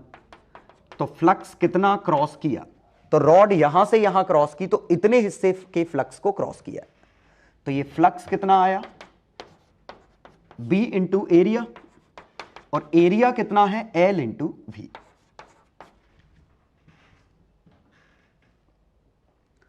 तो इसने कितना फ्लक्स काटा, तो b into L into V, ये आंसर आ गया। तो ये फैराडे लॉ को स्लाइटली रीडिफाइन कर दिया। तो हमारा फैराडे लॉ इसके लिए भी लग गया कि यहां जो बैटरी बनी वो ये है। जरा देखते हैं ये किसी एंगल के लिए भी सही है क्या। तो अगर ये रॉड ऐसे वेलोसिटी v से जा रही होती, तो किसी भी dt टाइम में रॉड कितना कवर अप करती, ये एरिया। तो ये लेंथ आती हमारी वेलोसिटी इंटू 1, लेकिन इसका जो फ्लक्स आता वो b इंटू एरिया आता। एरिया के लिए l का, इसका एरिया पैरेललोग्राम का, l का perpendicular component l sine theta into v, यही आता। और यही हमारा आंसर आना चाहिए था, पहले भी आ रहा था। तो ये हमेशा क्रॉस चेक हो रहा है। इवन बड़ी अच्छी बात ये है इसमें फ्लक्स कट पर सेकेंड में, कि अगर ये कुछ ऐसी लूप होती, वेलोसिटी v से जा रही होती, मुझे इसका आंसर निकालना होता, तो एक तो तरीका है कि हम ये करते कि dl dot v cross b लगाते। क्यों, क्योंकि l dot v cross b हमने स्ट्रेट वायर के लिए निकाला। अब ये वायर स्ट्रेट तो है नहीं, तो ये करते, लेकिन बड़ी अच्छी बात है ये तो कांस्टेंट है, क्योंकि पूरे वायर की velocity same, magnetic field uniform बाहर निकाला। तो dl वेक्टर का इंटीग्रेशन v क्रॉस b, तो ये l times v cross b। तो इसका आंसर वही आएगा जो स्ट्रेट वायर से रिप्लेस करने पे आता। तो इसका आंसर अगर आपको निकालना है तो आप इस रॉड का आंसर निकाल दो। लेकिन हम इसी को समझ लेते हैं कि कैसे। जरा सोचिए कि किसी भी टाइम में ये अगर मूव करता, टाइम में v इंटू 1, 1 सेकेंड में v इंटू 1 मूव करता, तो मैं क्या सोच रहा हूं, यहां से ये डॉटेड लाइन बनाऊं। इसने जो एरिया बनाया, इमेजिन करिएगा, जो इन दो लूप के बीच में एरिया है वही एरिया और स्ट्रेट लाइन के बीच का है। तो कैसे, इस वाले पार्ट को हमें एरिया कौन सा निकालना है, ये वाला, यहां तक। तो आप इस वाले पार्ट को उठा के यहां चिपका दीजिए, ये वाला पार्ट उठा के यहां चिपकाओगे तो ये पूरा एरिया इसी के बराबर ही तो हो जाएगा। तो ये जो शेडेड एरिया मैंने बनाया है दोनों कर्व्ड सरफेस के बीच का, वही एरिया स्ट्रेट लाइन के बीच का है। तो जो एरिया इसका निकालोगे वही स्ट्रेट लाइन का आएगा। तो क्यों ना हम स्ट्रेट लाइन का आंसर निकाल दें।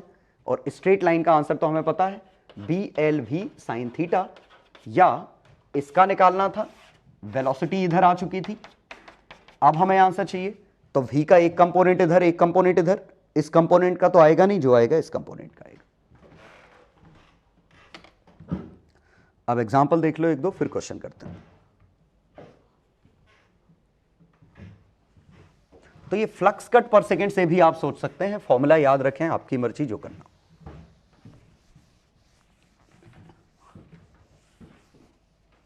आज के लिए तो यही एक फॉर्मूला सीखे। चलो एग्जांपल देखिए।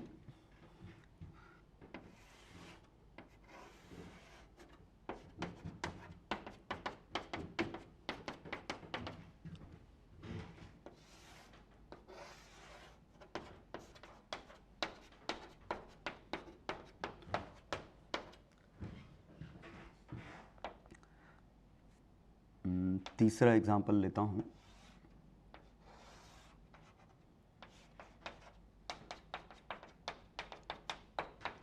चौथा एग्जांपल लेता हूं। इन चारों एग्जांपल में हम अलग अलग जगह बैटरी बना के देखते हैं, ठीक है। पहले वाले में चूंकि कर्व्ड है, प्योर ट्रांसलेशन की बात कर रहे हैं, तो हर पॉइंट की वेलोसिटी v है। तो पहले हम क्या करेंगे, इसको स्ट्रेट से रिप्लेस कर देंगे। ये ऐसा बनेगा। तो दिख रहा है velocity, length, magnetic field perpendicular है, सीधे BLV फॉर्मूला लग जाएगा, V क्रॉस B धक्का ऐसे लगेगा, बैटरी बनेगी ऐसे BLV, और लेंथ L कितनी है 2R, ये डायमीटर के बराबर लेंथ है। सेकंड क्वेश्चन में भी हम इसको इस वायर से रिप्लेस कर सकते हैं, लेकिन दिक्कत ये हो गई कि यहां लेंथ वेलोसिटी के पैरेलल हो गई, तो यहां बैटरी बनी, EMF इंड्यूस्ड आया 0, क्योंकि length is parallel to velocity. Third में लेंथ ऐसे है, वेलोसिटी इधर है, ये अंडरस्टूड है 45 डिग्री है, ये लेंथ R√2 है। सोचो, सेम मैं क्वार्टर सर्कल मान रहा हूं, R√2 से रिप्लेस किया वेलोसिटी, ये मैग्नेटिक फील्ड इस तरह का क्रॉस है, ठीक है। तो यहां से V का एक कंपोनेंट अलग करो, ये अलग करो, तो क्यों ना हम इसको इसमें तोड़ दें, V का कंपोनेंट तोड़ा तो V/√2, R√2, 45 क्रॉस, तो ये एक बैटरी बन गई, V से क्रॉस धक्का ऊपर लग रहा है, ये बैटरी BLV। ध्यान दीजिए, L की वैल्यू R√2, V की वैल्यू V/√2, √2 कट गए, BRV की एक बैटरी बन गई। तो शायद एक बात समझ पा रहे होगे कि हम यहां भी दो हिस्सों में तोड़ सकते थे, कि इस पार्ट को अलग सोच लें, इस पार्ट को अलग सोच लें, तो इसकी एक अलग बैटरी बनेगी ऐसी, और इसकी अलग बैटरी बनेगी ऐसी। और जरा ये समझिए, ये BRV दो बैटरी बनती, लेकिन जब आप यहां से यहां वापस आते तो BRV बढ़ता, BRV घटता, नेट BRV कट जाता, ये दोनों सेम पोटेंशियल पे आ जाते। तो इसकी एक बैटरी बनती, एक इसकी बनती, दोनों की BRV मैंने सिमेट्री से यहां से देख ली, दोनों की BRV कैंसिल हो गई, इसलिए इसका आंसर 0 है। अब जरा सोचिए, इसका आंसर हम सीधे 0 कह सकते हैं, क्योंकि close loop DL vector common लिया, V क्रॉस B लगाया, ये तो ये इंटीग्रेशन इधर आ गया, ये कॉमन आ गया, और DL वेक्टर का समेशन 0, आंसर इज 0। या आप समझिए कि फ्लक्स इसका कांस्टेंट है। बेहतर तरीका यह है सोचने का कि फ्लक्स तो बदल ही नहीं रहा, एरिया भी कांस्टेंट, मैग्नेटिक फील्ड भी कांस्टेंट, और एंगल भी 0 डिग्री हमेशा, एरिया वेक्टर B के पैरेलल है। अगर इसका फ्लक्स कांस्टेंट है तो EMF 0 निकलेगा। या तो ऐसे सोचो, या आप चाहें तो उसको ऐसे सोच सकते हैं कि ये दो वायर इमेजिन कर लो, तो इसका ये वायर बनता कैसा, ऐसा, वेलोसिटी इधर, इसका भी वायर बनता ऐसा, वेलोसिटी इधर, इसका वायर, मैग्नेटिक फील्ड क्रॉस, तो इसकी बैटरी बनती ऐसी, इसकी बैटरी बनती ऐसी, तो इसको एक सिंगल बैटरी हम देते ऐसी, इसको एक सिंगल बैटरी देते हम ऐसी, देखिए। और अब जरा क्लोज लूप में घूमिए, तो पूरी क्लोज लूप में घूमने पे जितना बढ़ा उतना घटा, नेट EMF 0 आ गया, पूरी क्लोज लूप का EMF 0। तो चूंकि ये क्लोज लूप थी तो फैराडे लॉ लगा सकते थे कि फ्लक्स कांस्टेंट है, आंसर 0 आएगा, ठीक है। ओपन लूप है तो हमने सीधे फ्लक्स कट पर सेकेंड या BLV फॉर्मूले से यूज किया। ये फॉर्मूला कब सही है, जब मैग्नेटिक फील्ड यूनिफॉर्म है। वायर अगर कर्व्ड है तो उसको स्ट्रेट वायर से रिप्लेस कर लो, किसी के भी कंपोनेंट तोड़ दो, आंसर हमेशा आपका सही आएगा। तो कुछ क्वेश्चन दे रहा हूं, वो ट्राई करिएगा। ये क्वेश्चन करिए 3। पहले क्वेश्चन में एक वायर है, उसका स्टार्टिंग एंड पॉइंट दिया है, वेलोसिटी वेक्टर गिवन है, मैग्नेटिक फील्ड वेक्टर गिवन है, find EMF induce in the wire. Question number 2 interesting question है। ये क्वेश्चन मैं पहले दे चुका हूं, एग्जैक्टली वही डेटा है। उसमें हमने क्या किया था, किसी भी टाइम पे ये x निकाला, फ्लक्स निकाला, डिफरेंशिएट किया, EMF आया, बैटरी बनाई। हाँ, शायद ये बैटरी ऐसी थी, ठीक है। अब बस हमने क्या किया कि अब आपको क्या करना है, चूंकि हमें पता है कि मूविंग वायर एक बैटरी की तरह बिहेव करता है, तो ये एक बैटरी की तरह बिहेव करेगा, लेकिन ध्यान दें बैटरी विथ इंटरनल रेजिस्टेंस 2 ओम। तो इसको आप एक बैटरी से रिप्लेस करेंगे, कितना, BLV की बैटरी, और रेजिस्टेंस भी लगाएंगे, फिर करंट निकालेंगे, तो ये करंट इलेक्ट्रिसिटी के क्वेश्चन में कन्वर्ट हो जाएगा। ये अगर हो गया तो ये अपने आप हो जाएगा, क्योंकि यहां पे ये सुपर कंडक्टिंग है, रेल्स का कोई रेजिस्टेंस नहीं, यहां भी रेल्स का कोई रेजिस्टेंस नहीं, जो रेजिस्टेंस है इसका, इसका और इसका है। तो ये भी मूविंग वायर, ये भी मूविंग वायर, तो it will be replace by a battery, it will be replace by a battery, दोनों बैटरी से रिप्लेस हो जाएंगी। ये तो फिक्स्ड है, यहां बैटरी बनेगी नहीं, भूलना मत इंटरनल रेजिस्टेंस है, तो ये करंट इलेक्ट्रिसिटी के क्वेश्चन में कन्वर्ट हो जाएगा। बैटरी की पोलरिटी कैसी लेनी है, वो BLV के उससे निकालिएगा कि टेंडेंसी क्या है, और बैटरी की पोलरिटी मींस पॉजिटिव चार्ज के मूव करने की टेंडेंसी। से V इधर है तो पॉजिटिव चार्ज पे धक्का ऊपर लगता, तो इस पे जो बैटरी बनती, ऊपर धक्का देने वाली बैटरी ये है। लास्ट क्वेश्चन में दो रॉड हैं, लेंथ L की, velocity V0, magnetic field B। यहां मैग्नेटिक फील्ड ये है, लेंथ L है, थीटा है, वेलोसिटी V0 I कैप में है। आपको निकालना है दोनों में EMF कितना इंड्यूस होगा पोलरिटी के साथ। ट्राई करो। चलो सॉल्यूशन देखें। पहले क्वेश्चन में मैग्नेटिक फील्ड यूनिफॉर्म है, तो हम इसको एक स्ट्रेट वायर से रिप्लेस करेंगे।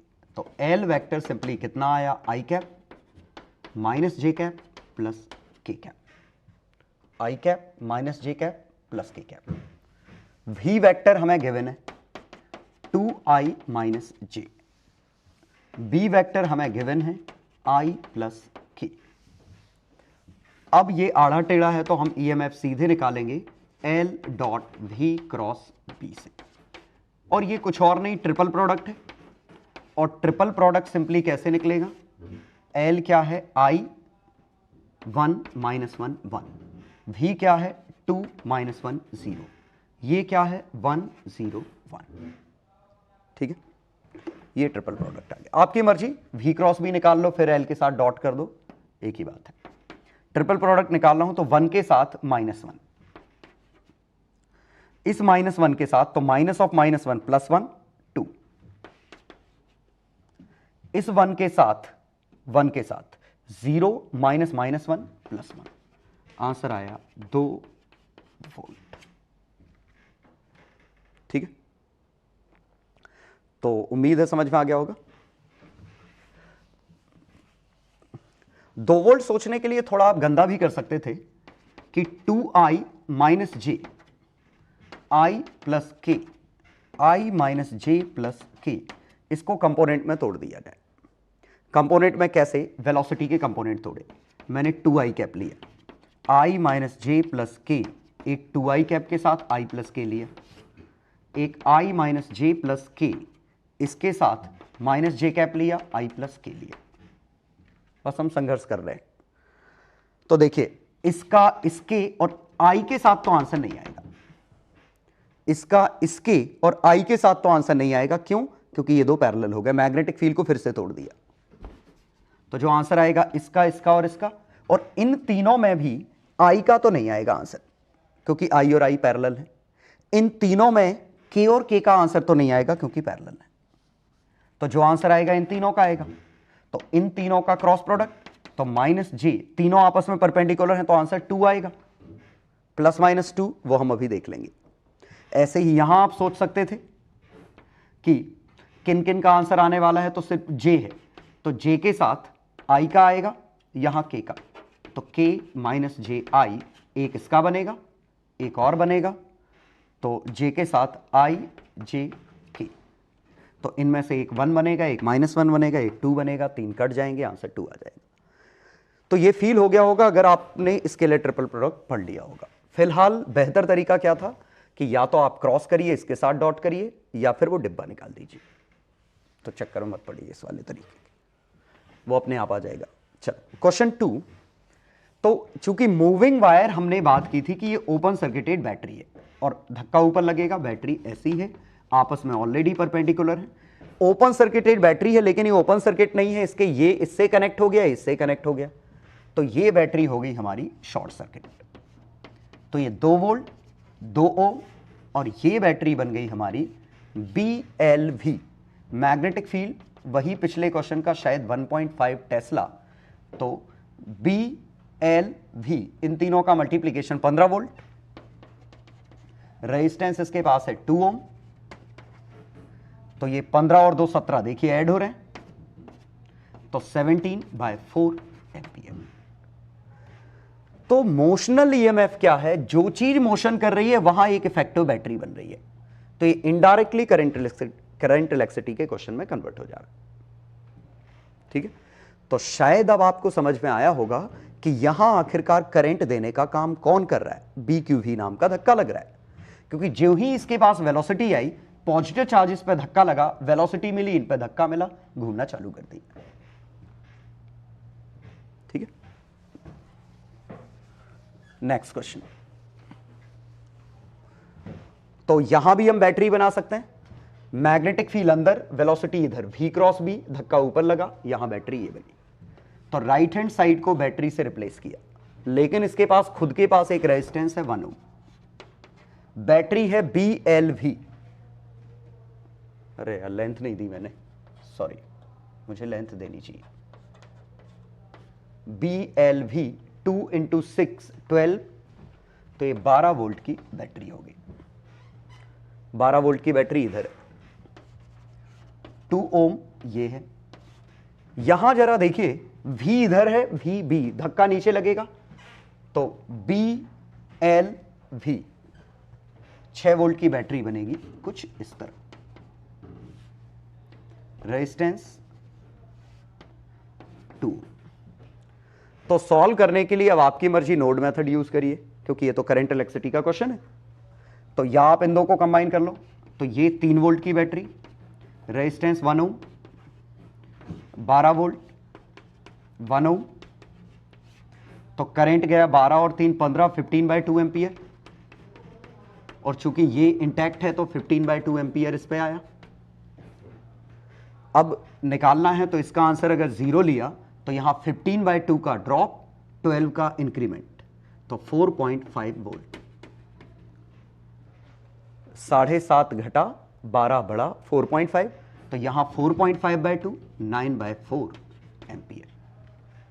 वेरीफाई कर लेते हैं, यहां 4.5 है, यहां 6 बढ़ा 10.5/2, तो यहां से करंट आया 10.5/2, तो 10.5 21/4 एम्पियर। तो यहां से अंदर आया 30/4 एम्पियर 15/2 को। वेरीफाई हो गया, सही है। तो बीच में करंट आया 9/4 एम्पियर। ठीक,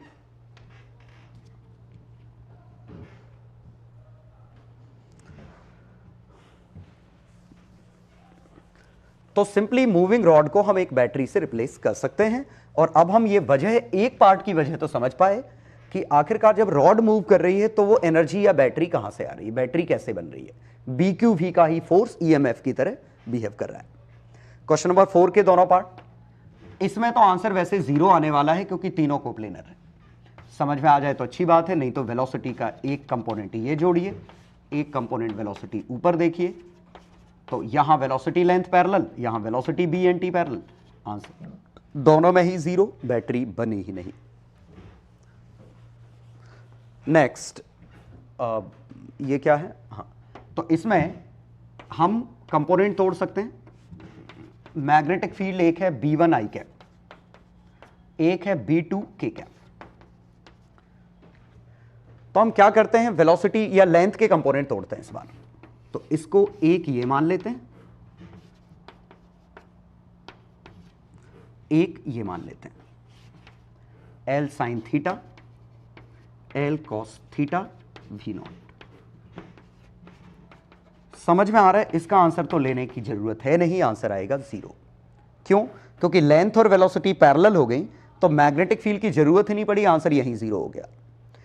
और इस वाले का आंसर में B1 का आंसर नहीं आएगा क्योंकि B1 और V0 0 है। तो जो आंसर आएगा वो आंसर आएगा इसका। ठीक है, इस हिस्से का आंसर आएगा क्योंकि वेलोसिटी, लेंथ, मैग्नेटिक फील्ड आपस में परपेंडिकुलर है और धक्का लगेगा नीचे, तो ये बैटरी बनेगी ऐसी, और कितनी, BL sin थीटा V0। तो इसकी बैटरी नीचे की तरफ टेंडेंसी, मतलब रॉड में ऐसी, BL sin थीटा V0। आप चाहें तो वेक्टर से भी कर सकते थे, वेलोसिटी V0 I कैप ले लेते, length L vector L cos theta I cap, L sin theta J cap. ये लेंथ वेक्टर है, उसका L cos थीटा और L sin थीटा, एक प्लस आएगा एक माइनस आएगा, आपकी मर्जी वेक्टर किस तरफ लेना है।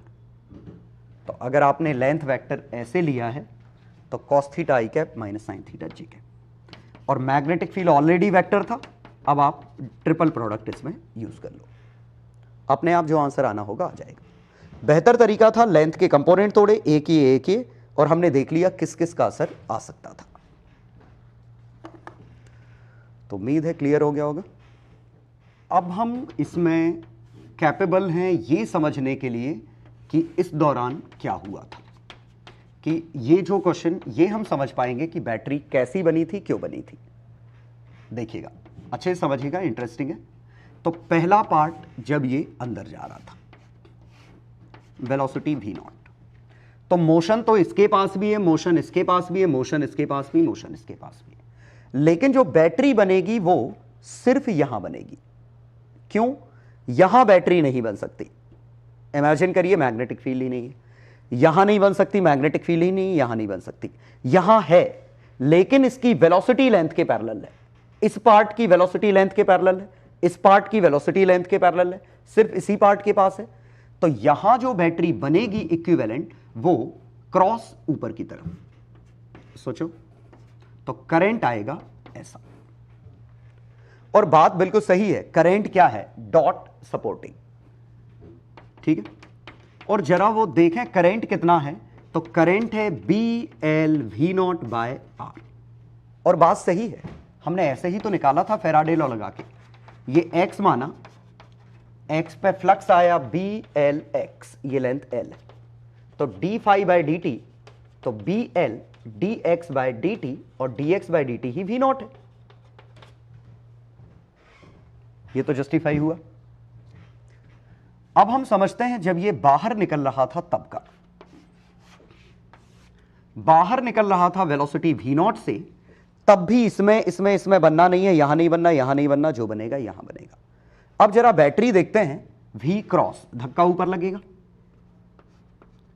तो बैटरी अभी भी नीचे से ऊपर है, लेकिन यहां कॉइल ऐसी थी, यहां कॉइल ऐसी है, तो ये करंट पलट जाएगा और ये करंट फिर से BL/V/R आएगा। मैं मान रहा हूं वेलोसिटी कांस्टेंट है। यह आया समझ में? एक बैटरी यहां बनी, एक बैटरी यहां बनी, ये। अब जरा इतना सोच रहे हैं तो इंटरमीडिएट केस भी सोच ही लेते हैं। इसके पास जब वेलोसिटी v0 थी, तब एक बैटरी यहां है, एक बैटरी यहां है। सोचिए, इस पे नहीं आ सकती, इस पे नहीं आ सकती, यहां तो आएगी क्योंकि इसके पास भी वेलोसिटी v है। Length velocity field perpendicular, length velocity field perpendicular, तो दो वेलोसिटी बनेगी, दो बैटरी बनेगी, एक इस तरह और इसकी भी बैटरी ऐसी। और जरा समझिए, दोनों वेलोसिटी एग्जैक्टली बराबर हैं, तो ये पोटेंशियल डिफरेंस आया है जीरो से मैक्सिमम, मैक्सिमम, लेकिन फिर वापस जीरो, तो इस पूरी लूप में बैटरी कट गई है। Although there is a potential difference between this line and this line, still the potential difference across the loop comes out to be zero, क्योंकि बैटरी लूप के लिए तो कैंसिल आउट हो गई है। तो ये फिर से एक ओपन सर्किटेड बैटरी है और करंट जीरो है। तो पहला एक्सप्लेनेशन कि यहां क्यों बना, एक बैटरी थी, करंट आ गया। एक वही बैटरी है, पहले इस वाले पार्ट में बन रही थी, अब वही बैटरी इधर बन गई, तो टेंडेंसी उल्टी है। अगला एक्सप्लेनेशन, यहां क्यों कटा, क्योंकि दो बैटरी बन गई थी, आपस में कैंसिल आउट हो गई। पोटेंशियल तो आया था, डिफरेंस आया है, लेकिन ओवरऑल लूप में जाने पे डिफरेंस कट गया है, तो दोनों बैटरी कैंसिल आउट हो गई। यहां तक क्लियर है? अब एक इंटरेस्टिंग चीज और देख लेते हैं इसमें, आपको मजा आएगा इसमें, कि दरअसल find force needed to maintain speed, speed v0 constant. अब जरा समझिए फोर्स की जरूरत पड़ेगी क्यों? क्योंकि करंट जा रहा है। करंट कैसा गया? ऐसा। करंट इस केस में ऐसा गया करंट, तो फोर्स कैसा लगेगा? पीछे F मैग्नेटिक, कितना? BIL। तो गारंटीड एक F एक्सटर्नल चाहिए होगा। F एक्सटर्नल BIL को काटेगा तभी तो स्पीड कांस्टेंट है। तो F एक्सटर्नल की वैल्यू BIL है, करंट की वैल्यू है BL/V0 by R into L। ये एफ एक्सटर्नल है। अब जरा यहां देखिएगा, power supplied by external agent, ये एफ एक्सटर्नल इंटू वेलोसिटी, यही पावर का फॉर्मूला है। तो छाप दूं, B L V naught by R L V naught. अब इसी पावर को मैं जरा यहां लिख रहा हूं, तो ये आया B L V naught, B L V naught, तो B square L square V naught square by R. इसी को मैं लिख सकता हूं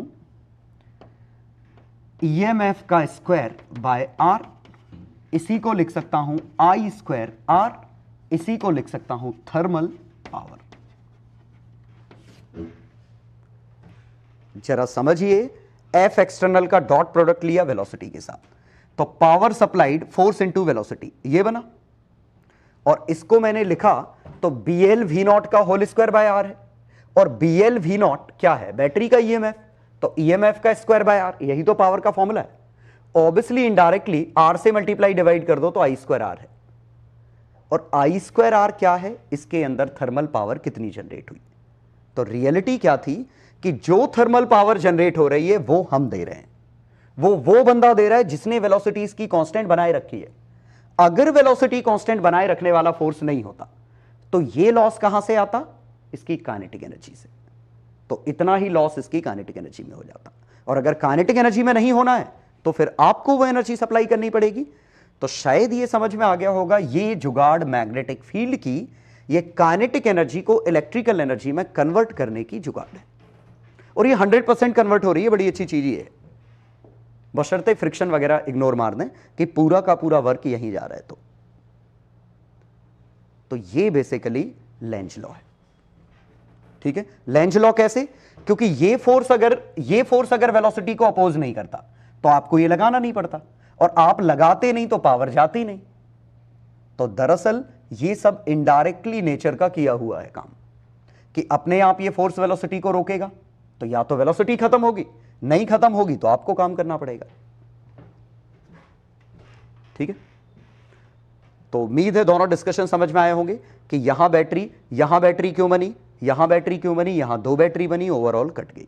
और जब बाहर था तब तो एक भी बैटरी नहीं थी, और वो बैटरी कहां बन रही है हमें वो भी पता है, ठीक है। ये 3 question last set of question हैं।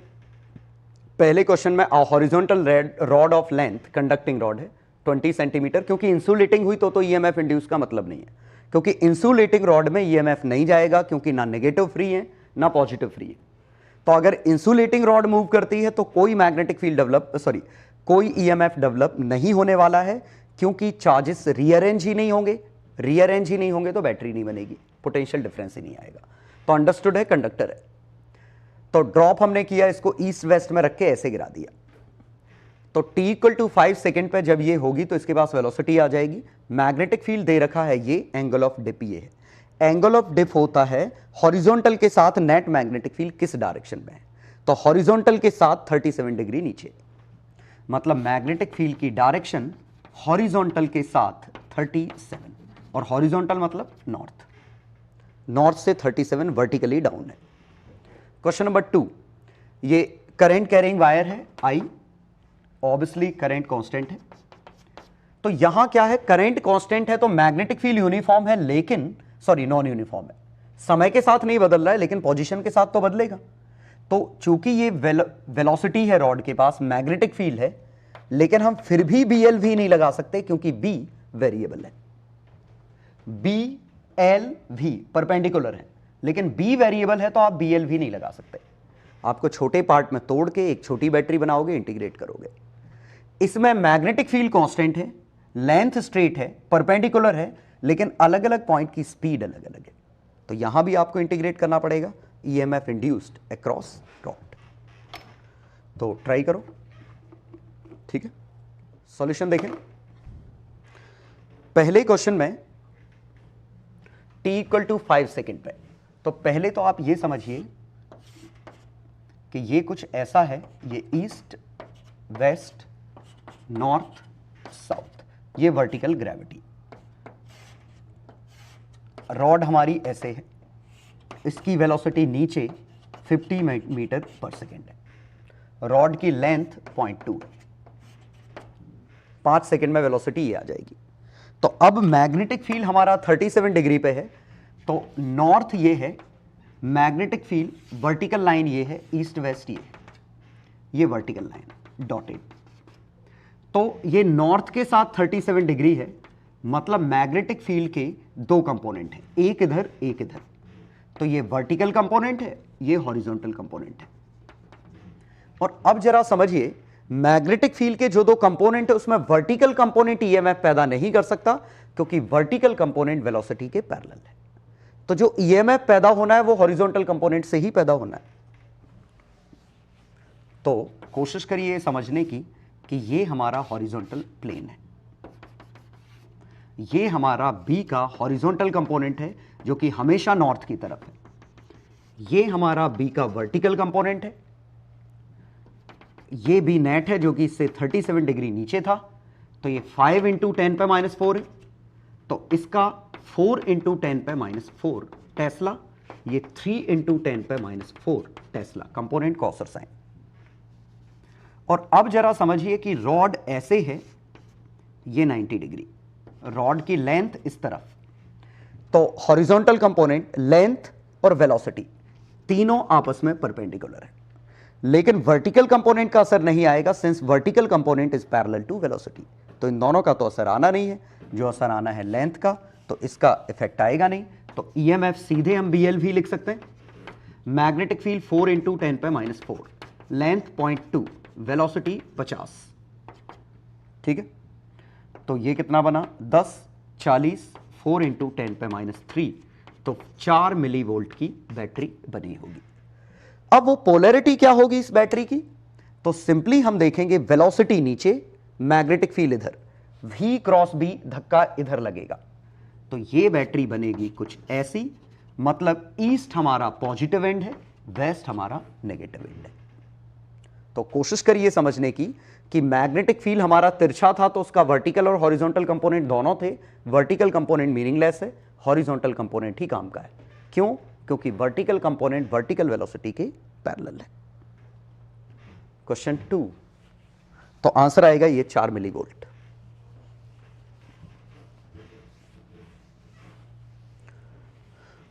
ईएमएफ इंड्यूस्ड अक्रॉस रॉड, तो यहां दिक्कत क्या है कि हर पॉइंट पे मैग्नेटिक फील्ड वेरिएबल है।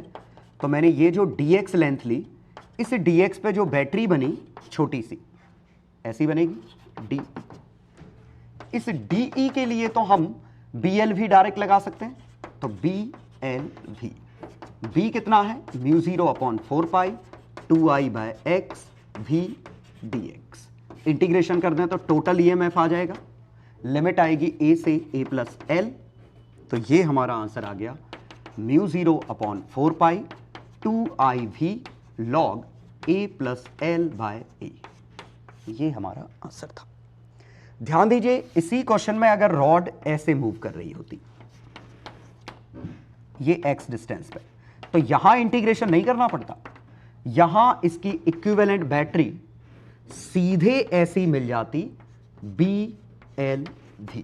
इमेजिन करिए, ऑल्दो मैग्नेटिक फील्ड वेरिएबल है, लेकिन रॉड के अलोंग तो कांस्टेंट है, तो इस पूरी रॉड के लिए तो मैग्नेटिक फील्ड सेम है, और कितना, μ0/4π 2I/x LV।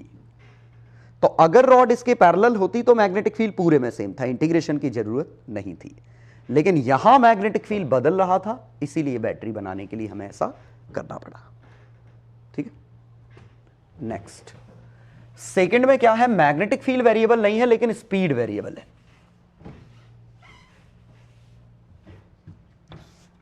तो अगर हम देखें तो इसका यहां x पे जो स्पीड आती वो आती omega x, magnetic field cross है, तो स्पीड वेरिएबल है, तो इस हिस्से की बैटरी तो हम बना सकते हैं VB। सोचो ये बैटरी बनेगी नीचे DE, और DE की वैल्यू आएगी BLV, वेलोसिटी ओमेगा x है,